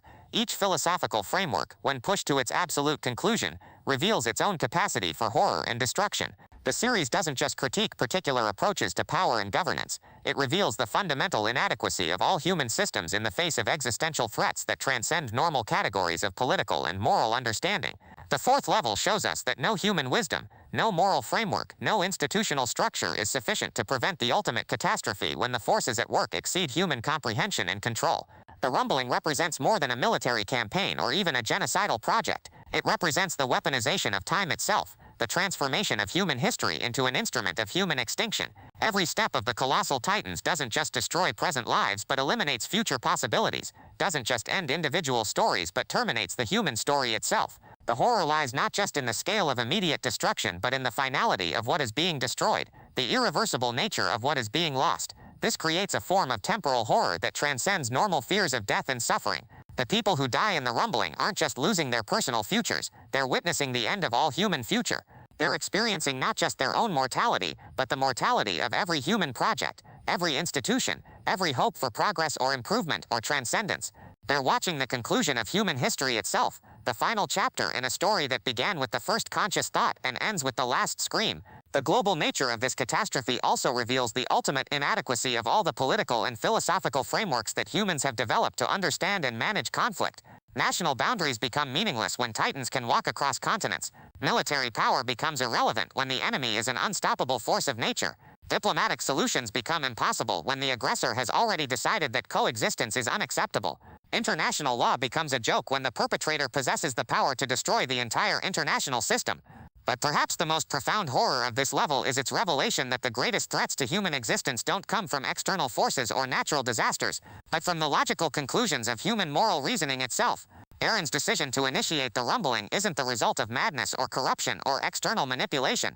It's the rational conclusion of a moral framework that prioritizes the protection of loved ones over all other considerations. His genocide isn't the opposite of his heroism, it's the ultimate expression of it. The same psychological and philosophical frameworks that inspire people to fight for justice and freedom can also inspire them to commit atrocities in service of those same values. The distance between protection and destruction, between love and hate, between heroism and monstrosity is not as great as we might prefer to believe. The fourth level of Attack on Titan's philosophical architecture forces us to confront the ultimate questions about human nature, moral reasoning, and the possibility of coexistence in a world where the capacity for global destruction exists. It reveals that the greatest horrors aren't always external threats but the logical conclusions of our own moral commitments, that the most dangerous enemies aren't always strangers but the heroes who love us enough to destroy the world for our sake. The rumbling doesn't just represent a fictional catastrophe, it serves as a warning about the real-world consequences of moral frameworks that prioritize group survival over universal human dignity, that treat some lives as more valuable than others, that justify present atrocities in service of future security. It shows us that the greatest threats to human survival may not come from our enemies but from our protectors, not from those who hate us but from those who love us enough to commit genocide in our name. The horror of this level lies not just in its scale or its destructive power, but in its revelation that every moral framework, every philosophical system, every approach to human governance contains within itself the seeds of its own potential catastrophe. The series doesn't offer easy answers or simple solutions to these problems, because the problems themselves are embedded in the very structure of human consciousness and moral reasoning. Instead, it forces us to confront the uncomfortable truth that the capacity for global destruction is not a bug in human nature, but a feature, not an aberration but a logical possibility that emerges from the same faculties that enable human cooperation, moral reasoning, and social organization. The fourth level shows us that the greatest horrors are not external threats but internal possibilities, not things that happen to us but things we do to ourselves and others in service of our highest values and deepest commitments. This creates a form of existential horror that transcends normal categories of fear and anxiety. It's not the fear of death or suffering or loss but the fear that human consciousness itself is fundamentally flawed, that our capacity for moral reasoning is inherently dangerous, that the very faculties that make us human also make us capable of inhuman acts. The rumbling represents the ultimate philosophical crisis, the moment when every human system of meaning and value collapses into a single overwhelming question about whether conscious life itself is a mistake. The genius of this level of horror is that it doesn't offer any easy escapes or comfortable resolutions. It doesn't suggest that better education or institutional reform or moral development can prevent future catastrophes because the source of the catastrophe lies in the very structures of human thought and feeling that make education, institutions, and moral development possible. It reveals that the greatest threats to human survival are not external but internal, not things that can be defeated through force or negotiation, but things that must be constantly resisted through the ongoing effort to remain human in the face of forces that would make us into something else. The fourth level of Attack on Titan's horror architecture shows us that the ultimate enemy is not any particular person, group, or ideology, but the capacity for ultimate reasoning itself, the human ability to push any moral or philosophical framework to its absolute conclusion. It reveals that the greatest danger facing humanity is not external destruction but internal transformation, not the end of human life but the end of human humanity, not death but the kind of life that makes death preferable to continuation.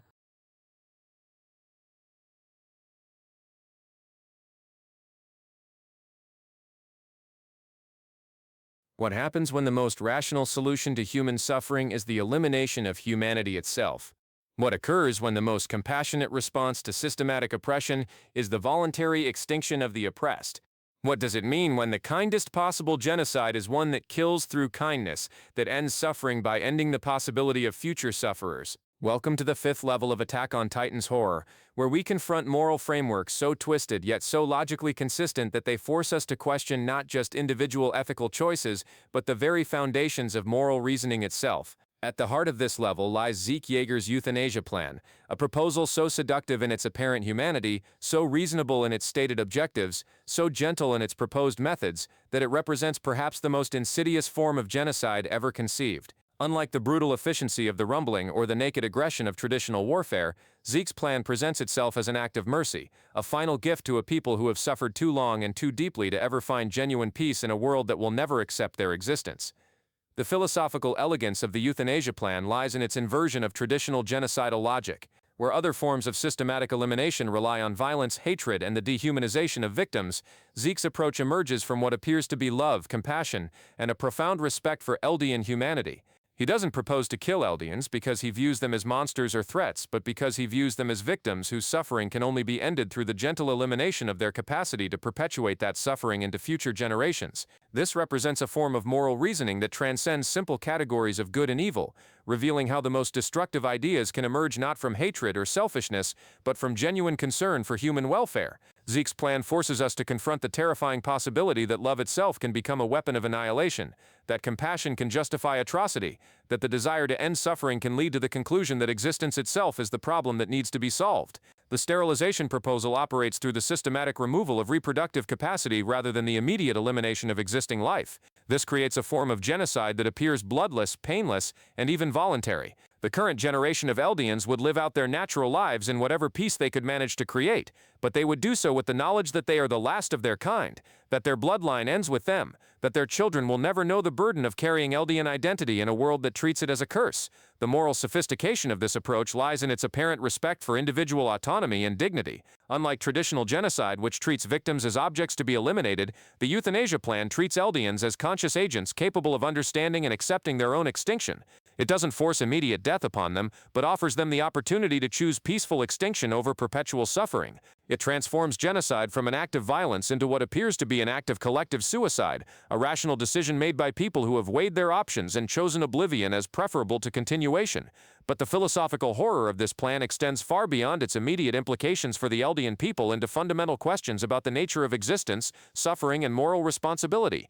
If a group of people faces systematic oppression with no realistic possibility of escape or improvement, if their very existence guarantees suffering for themselves and their descendants, if their presence in the world creates unavoidable conflict and violence, then what moral obligation do they have to continue existing? Does the right to life include the right to perpetuate life that will inevitably involve suffering? These questions become even more complex when we consider the historical context that shapes Zeke's reasoning. His plan doesn't emerge from abstract philosophical speculation, but from direct experience of what it means to be Eldian in a world that views Eldian existence as inherently threatening. He has witnessed the systematic persecution of his people, the impossible choices they face, the way their children grow up bearing the psychological and social burdens of inherited guilt and fear. His euthanasia plan represents not just a theoretical solution to abstract problems, but a practical response to lived experience of intractable suffering. The plan gains additional moral complexity from its apparent voluntarism. Zeke doesn't propose to force sterilization upon unwilling subjects, but to use the power of the coordinate to accomplish what he presents as the collective will of the Eldian people themselves. In his understanding, Eldians would choose extinction if they truly comprehended the nature of their situation and the impossibility of their circumstances. The sterilization wouldn't be imposed upon them against their will, but would represent the fulfillment of their deepest and most rational desires. This creates a profound philosophical paradox about the nature of consent and autonomy in impossible circumstances. Can people truly consent to their own extinction? Can they make rational decisions about the continuation of their bloodline when those decisions are shaped by systematic oppression and historical trauma? Does the desire to escape suffering through non-existence represent genuine choice or the psychological internalization of oppressive forces that have convinced victims that they deserve to disappear? The euthanasia plan also reveals the inadequacy of traditional moral frameworks when confronted with systematic and seemingly intractable forms of injustice. Standard ethical systems assume that problems can be solved through reform, resistance, or adaptation, that suffering can be alleviated through changes in behavior, institutions, or circumstances. But what happens when the problem isn't particular policies or specific injustices but the fundamental incompatibility between different groups' existence in the same world? What moral framework can address situations where the very presence of certain people creates unavoidable conflict and suffering? Zeke's plan represents the logical conclusion of utilitarian moral reasoning when applied to hopeless circumstances. If the goal of moral action is to maximize happiness and minimize suffering, if the continuation of Eldian bloodlines guarantees the continuation of Eldian suffering, if the only way to prevent future suffering is to prevent future sufferers, then voluntary extinction becomes not just permissible but morally obligatory. The plan transforms genocide from the ultimate evil into the ultimate good, from the worst possible outcome into the most compassionate possible solution. But the horror of this moral inversion extends beyond its implications for the Eldian people into broader questions about the value of existence itself. If suffering is inherent to conscious life, if the capacity for pain is inseparable from the capacity for experience, if the continuation of any bloodline guarantees the continuation of suffering, then why should any group choose to perpetuate itself?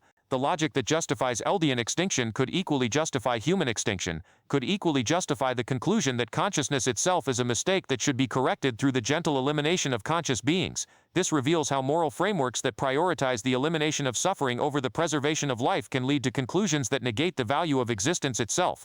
The euthanasia plan doesn't just threaten the Eldian people, it threatens the philosophical foundations that make life worth living, that justify the continuation of consciousness in a world that inevitably involves pain, loss, and conflict. It represents the moral equivalent of a philosophical black hole, a reasoning process so seductive and so complete that it consumes the very values it claims to serve. The plan also illuminates the relationship between historical guilt and contemporary moral responsibility. Zeke's reasoning is shaped not just by present Eldian suffering, but by historical Eldian actions, by the legacy of the Eldian Empire's oppression of other peoples, by the accumulated weight of centuries of Titan-enabled violence and conquest. In his understanding, Eldian extinction would serve not just as escape from present suffering, but as atonement for historical crimes, as the ultimate act of restorative justice that balances the scales of historical injustice. This creates a complex moral calculus that extends beyond individual responsibility into questions of collective guilt and inherited obligation. Do the descendants of oppressive groups bear moral responsibility for their ancestors' actions?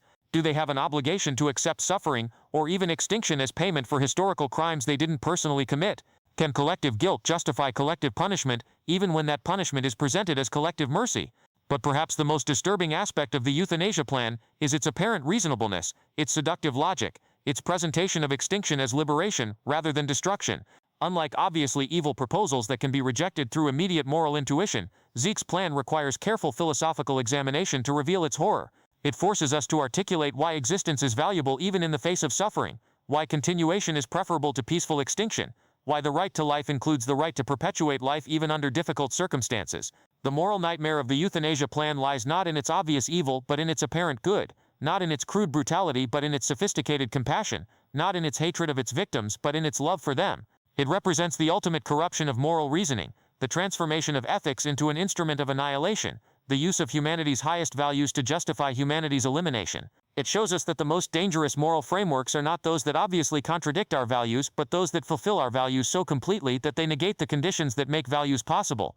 This philosophical horror becomes even more complex when we examine the historical parallels that shape the world of Attack on Titan, particularly the deliberate echoes of World War II and the systematic persecution of Jewish people. The Eldians' situation mirrors many aspects of Jewish experience under Nazi rule. They wear identifying armbands, live in designated ghettos, face systematic discrimination and violence, and are treated as an existential threat to the dominant population despite their actual vulnerability and persecution. These parallels create a profound moral discomfort because they force us to confront the complexity of historical victimization and the ways in which oppressed groups can simultaneously be victims and perpetrators, innocents and criminals, deserving of protection and deserving of punishment.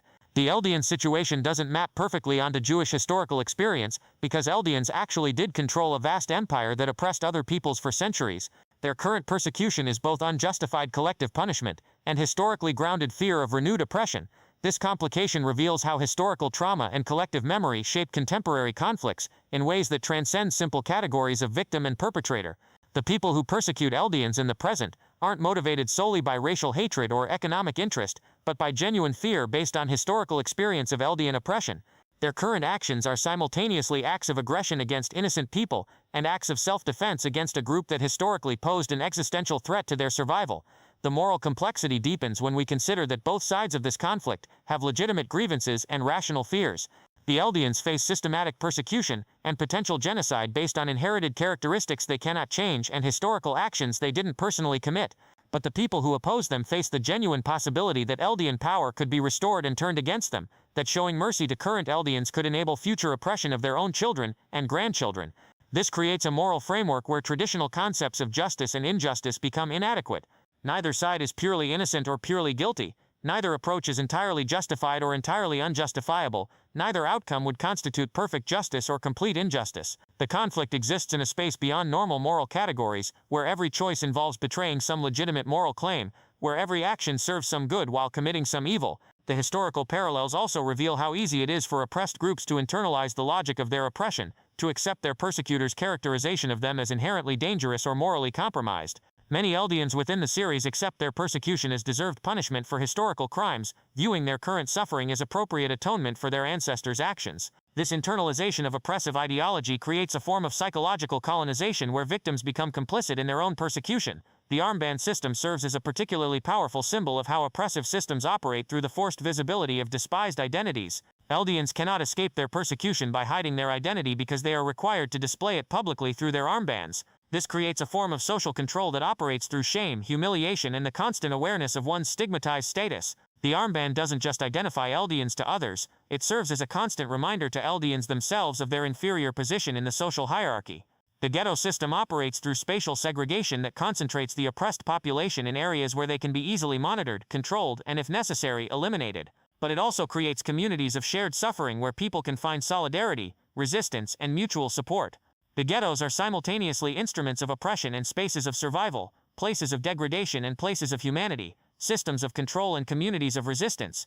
These historical parallels force contemporary audiences to confront uncomfortable questions about their own societies and the ways in which systematic oppression operates in the present world. How many groups in our own time face discrimination based on inherited characteristics and historical actions? How many conflicts involve legitimate grievances on multiple sides that cannot be resolved through simple applications of justice? How many oppressive systems operate through mechanisms that their victims have internalized and accepted as natural or deserved? But perhaps the most disturbing parallel is the way rational, compassionate people can become complicit in systematic oppression through their acceptance of frameworks that treat certain groups as inherently problematic. The most dangerous persecutors of Eldians aren't obvious monsters or fanatics but reasonable people who have concluded that Eldian existence poses an unacceptable risk to social stability and peace. They don't hate Eldians as individuals but fear them as a category, don't wish them harm but consider their elimination necessary for the greater good. This reveals how systematic oppression operates not primarily through the obvious evil of fanatics and sadists, but through the reasonable calculations of ordinary people who have accepted frameworks that make oppression appear rational, necessary, and even humane. The greatest threats to human dignity don't come from those who obviously reject human values but from those who sincerely embrace human values while applying them in ways that negate humanity itself.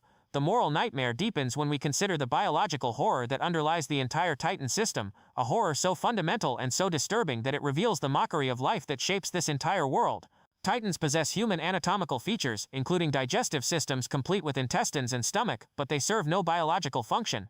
Titans don't eat for sustenance, don't digest their prey, don't eliminate waste. They consume human beings not to meet biological needs but to fulfill some incomprehensible compulsion that mimics life while serving death. This creates a form of biological uncanniness that transcends normal categories of natural and unnatural. Titans aren't simply monsters or alien creatures, they're perversions of human biology, mockeries of the life processes that define organic existence. They possess the forms of life without its substance, the appearance of biological function without its purpose, the structure of living beings without the capacity for genuine life. The philosophical implications of this biological horror extend into fundamental questions about the nature of life, consciousness, and biological purpose. If Titans can possess human anatomy without human needs, human forms without human functions, human appearances without human substance, then what does it mean to be biologically human? What distinguishes genuine life from sophisticated mimicry of life? What makes biological function meaningful rather than merely mechanical? The absence of digestive function in Titans creates a particularly disturbing form of biological paradox. They consume human beings with apparent hunger and satisfaction, but this consumption serves no nutritional purpose and provides no biological benefit. The act of eating becomes purely performative, a ritual of destruction that mimics biological necessity while serving only the purpose of causing suffering and death. They are biological engines designed to consume without need, to destroy without purpose, to kill without benefit. This transforms the act of human consumption from a natural biological process into something fundamentally unnatural and horrifying. When animals consume other organisms, they do so to meet legitimate biological needs, to sustain their own life through the transformation of other life into energy and nutrients. But when Titans consume humans, they perform a mockery of this natural process, going through the motions of feeding while accomplishing nothing except the gratuitous destruction of human life.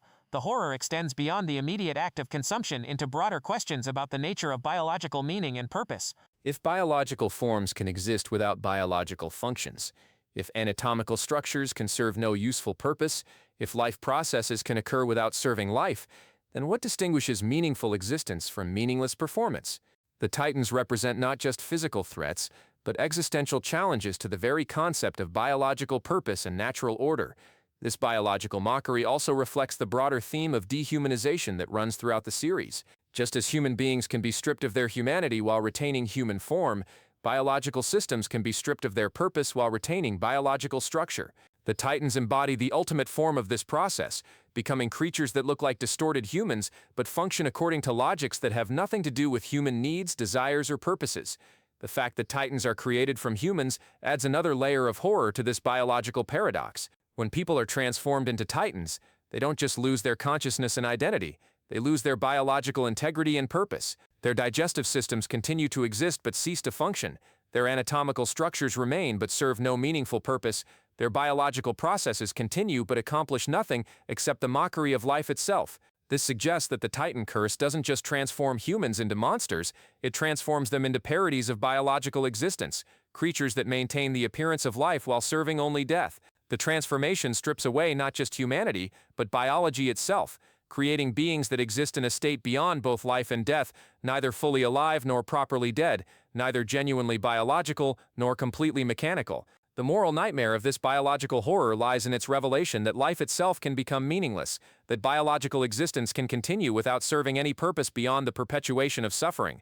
The Titans represent the ultimate corruption of biological purpose, the transformation of life processes into death processes, the conversion of systems designed to sustain existence into systems designed to mock and destroy existence. The fifth level of Attack on Titan's horror reveals how moral reasoning itself can become an instrument of destruction, how compassion can justify cruelty, how love can enable annihilation. Zeke's euthanasia plan shows us that the most dangerous moral frameworks are not those that obviously contradict our values, but those that fulfill our values so completely that they negate the conditions that make values possible. The historical parallels reveal how systematic oppression operates through reasonable calculations by ordinary people who have accepted frameworks that make oppression appear necessary and humane. The biological horror of the Titans reveals how life itself can be corrupted into a mockery of existence, how biological forms can persist without biological function, how the appearance of life can serve only the purposes of death. This level forces us to confront the most fundamental questions about existence, suffering, and moral reasoning. It doesn't offer easy answers or comfortable resolutions because the problems it explores exist at the very foundations of human consciousness and moral understanding. Instead, it reveals the fragility of the philosophical frameworks that make human life meaningful and the ease with which those frameworks can be corrupted into instruments of their own destruction. The genius of this level of horror is that it operates through the corruption of our highest values rather than their obvious violation. It shows us that the most dangerous threats to human dignity don't come from obvious evil, but from perverted good, not from crude hatred, but from sophisticated love, not from the rejection of moral reasoning, but from its ultimate fulfillment. It forces us to defend, not just particular moral positions, but the very possibility of moral reasoning in a world where any ethical framework can be pushed to conclusions that negate the value of existence itself.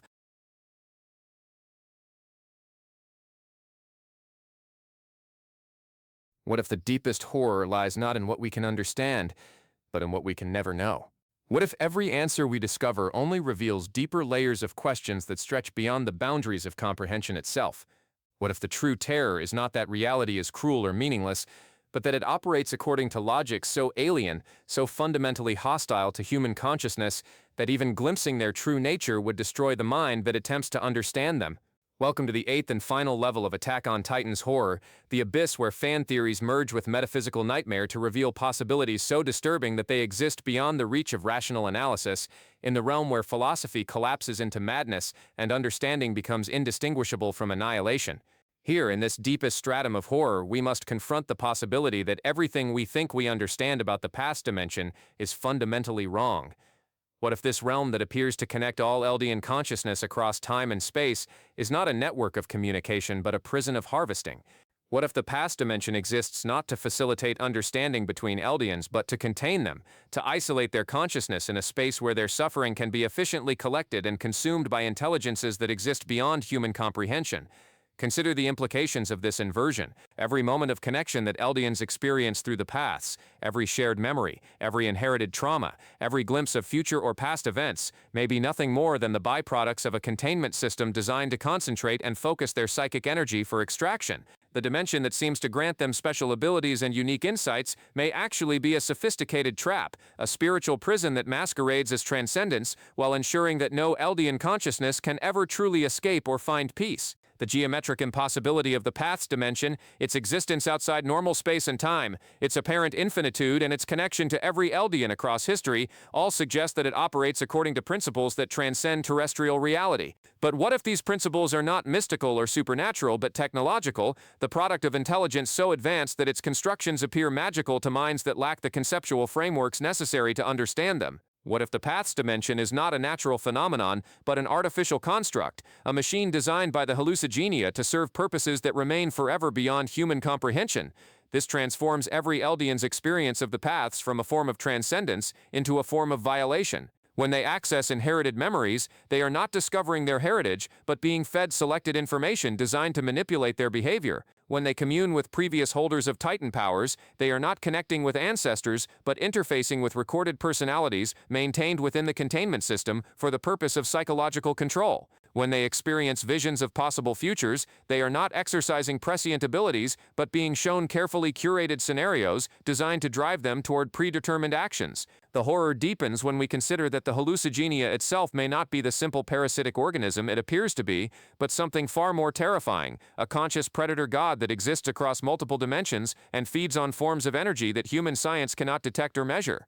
This entity doesn't just grant Titan powers, it farms consciousness itself, cultivating human suffering and harvesting psychic energy through processes that operate beyond the reach of physical law. If the hallucigenia is truly conscious and malevolent, then its relationship with humanity transcends simple symbiosis or parasitism to become something more akin to divine predation. It doesn't just use humans as hosts, it worships itself through their suffering, experiences ecstasy through their trauma, achieves transcendence through their destruction. Every act of violence committed with Titan power, every moment of anguish experienced by those cursed with Eldian blood, every tear shed by victims of the Titan curse, all become offerings in a cosmic liturgy of pain conducted by a god that exists beyond morality, beyond comprehension, beyond resistance. The engineered nature of the Eldian people takes on even more sinister implications when viewed from this perspective. They are not just humans who happen to encounter an alien organism, they are a species specifically designed and cultivated to serve as optimal sources of the particular forms of suffering and psychic energy that the hallucigenia requires for its own incomprehensible purposes. Their capacity for transformation, their susceptibility to memory manipulation, their connection to the paths dimension, all may be features deliberately bred into them across generations of selective cultivation. This suggests that Eldian history itself may be nothing more than a farming operation conducted across millennia, with the hallucigenia carefully orchestrating conflicts, traumas, and developments designed to maximize the production of whatever psychological or spiritual substances it consumes. Every war, every persecution, every moment of hope followed by despair may be components in a carefully managed harvest cycle that ensures optimal yield of human suffering for consumption by an intelligence that exists beyond human understanding. The malevolent consciousness theory also explains the seemingly arbitrary nature of many events in the series. If the hallucigenia possesses intelligence and will, if it actively manipulates events to serve its own purposes, then the apparent randomness and cruelty of many developments may actually reflect the systematic implementation of an agenda so alien to human understanding that its logic appears chaotic from human perspective. What seems like meaningless suffering may actually be meaningful suffering, precisely calibrated to produce specific forms of psychic energy that the entity requires. But perhaps the most disturbing possibility revealed at this level of horror is that the walls of Paradise Island were never built to protect the Eldian people, but to contain them, to quarantine them on an isolated island where their condition could not spread to the rest of humanity. If the Titan curse operates as a form of biological or spiritual virus, if it can be transmitted or replicated under certain conditions, then the three walls may represent the most sophisticated containment system ever constructed, designed to prevent planetary infection by isolating the carriers in an inescapable prison. This quarantine theory transforms King Fritz from a protective father figure into a cosmic jailer, someone who understood the true nature of the Titan curse and chose to contain rather than cure it. His use of the founding Titan's power to erase memories and create false histories may have been designed not to protect his people from trauma, but to prevent them from understanding the true nature of their imprisonment, to keep them docile and manageable within their containment facility. The walls themselves, composed of countless colossal Titans, may serve functions beyond simple barrier construction. They may be living components in a containment system designed to monitor, control, and suppress any attempts by the imprisoned population to escape or spread their condition beyond the quarantine zone. Each colossal Titan may be a sensor, a weapon, and a guardian, maintaining the integrity of the containment system while appearing to serve protective rather than restrictive functions.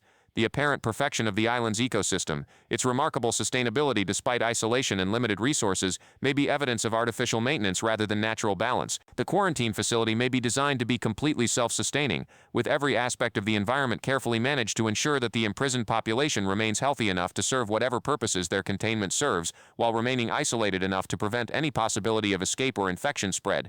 This theory also explains the seemingly arbitrary nature of the Titan Curse's 13-year limitation and its transmission through consumption of spinal fluid. These characteristics may not be natural biological processes but engineered features designed to control the rate of infection spread and ensure that the curse remains manageable within the containment system.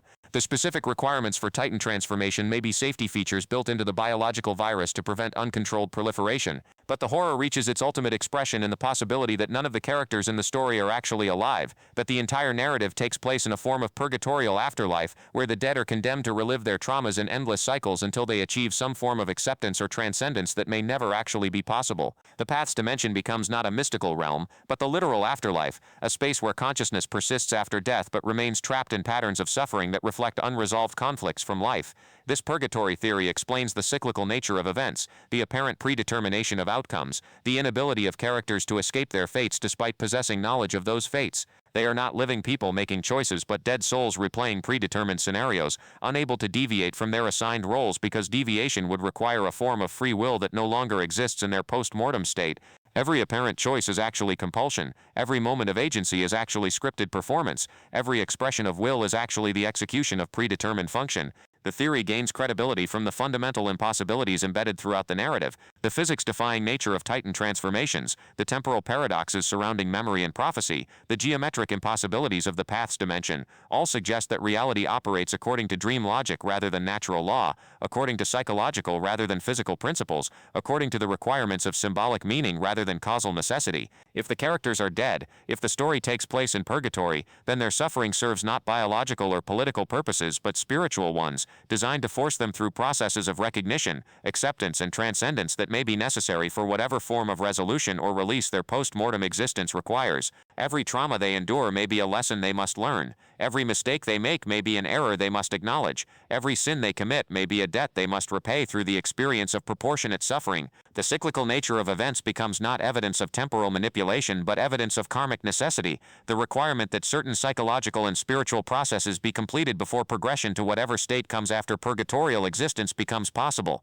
The characters repeat their patterns not because they are trapped by external forces, but because they are trapped by internal necessities, unable to escape their cycles until they have achieved whatever form of understanding or acceptance their condition requires. But perhaps the most profound and disturbing theory that emerges from this abyss of metaphysical horror is the possibility that Eren Yeager represents not just a character within the story, but the author of the story itself, that Hajime Isayama has embedded himself within his own narrative through the figure of Eren, creating a metafictional nightmare where the boundaries between creator and creation, author and character, reality and fiction, completely collapse. Consider the philosophical implications of Eren's possession of both the Attack Titan and the Founding Titan, powers that grant him the ability to see across time and manipulate reality itself. These abilities mirror exactly the powers of an author, who can perceive the entire timeline of their narrative simultaneously, and manipulate events to serve their artistic requirements. Eren's use of these powers to orchestrate the events of the story, his manipulation of past and future to ensure specific outcomes, his control over the experiences and fates of other characters, all reflect the relationship between author and fictional world. The theory suggests that Isayama, through the creation of Eren, has found a way to insert himself directly into his own narrative, to experience from within the story the same godlike control over events that he exercises from without as its author.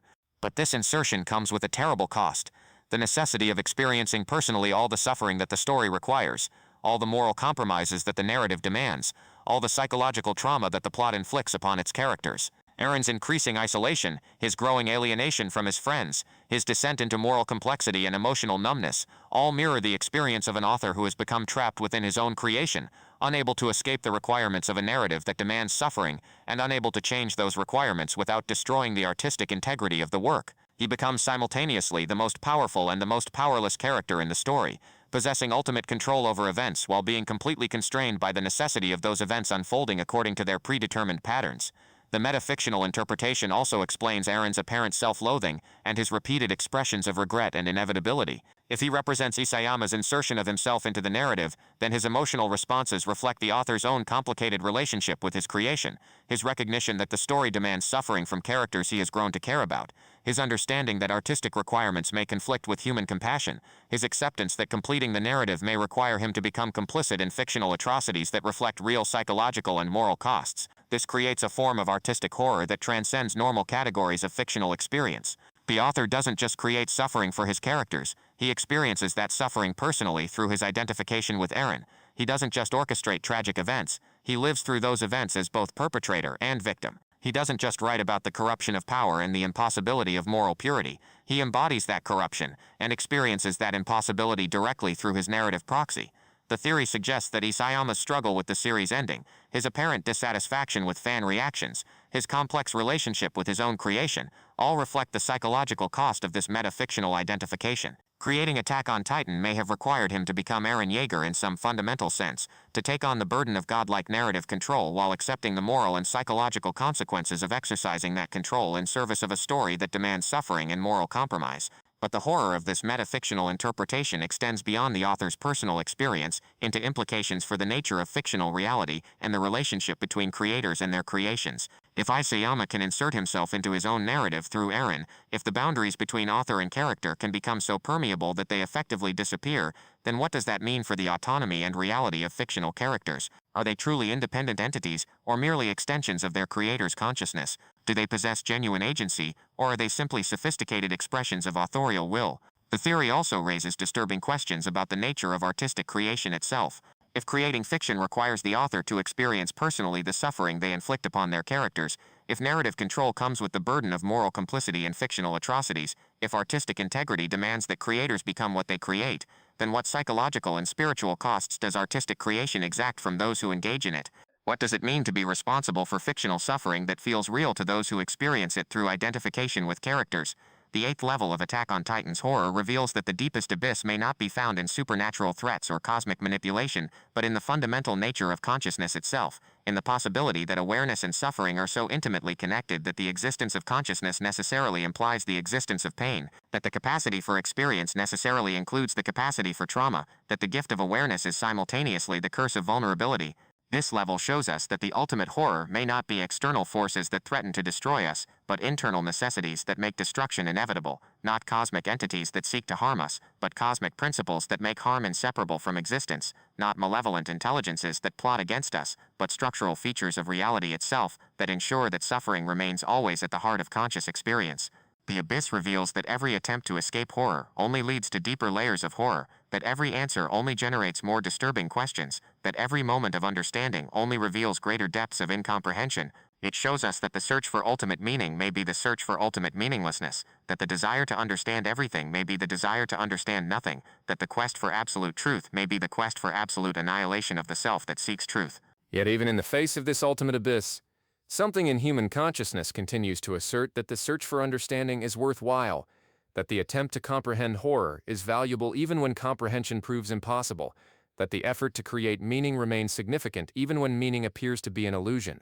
The 8th level of horror may reveal that consciousness is trapped in cycles of suffering that transcend individual life and death, but it also reveals that consciousness possesses the capacity to recognize these cycles, to question their necessity, to rebel against their inevitability, even when rebellion proves futile. The genius of this final level is that it transforms horror from something that happens to consciousness into something that consciousness does to itself, from an external threat that can potentially be overcome into an internal necessity that can never be escaped. It shows us that the ultimate enemy may not be death or suffering or meaninglessness, but awareness itself, the capacity for conscious experience that makes all other forms of horror possible, while simultaneously being the only thing that makes resistance to horror meaningful. In the end, the abyss of Attack on Titan's horror architecture reveals that the deepest terror may be the recognition that consciousness creates its own prison, that awareness generates its own suffering, that the gift of being able to experience existence is inseparable from the curse of being able to experience the horror of existence. It forces us to confront the possibility that the ultimate choice facing conscious beings is not between suffering and happiness, between meaning and meaninglessness, between freedom and imprisonment, but between existence and non-existence, between the terrible gift of consciousness and the peaceful oblivion of its absence. And yet, even faced with this ultimate choice, something in human nature continues to choose existence, continues to assert that consciousness is valuable despite its costs, continues to create meaning despite the apparent meaninglessness of creation itself. Perhaps that stubborn refusal to surrender consciousness, even in the face of ultimate horror, is itself the deepest mystery, the final question that remains when all other questions have been answered and found wanting, the ultimate affirmation that transcends even the most complete systems of negation and despair.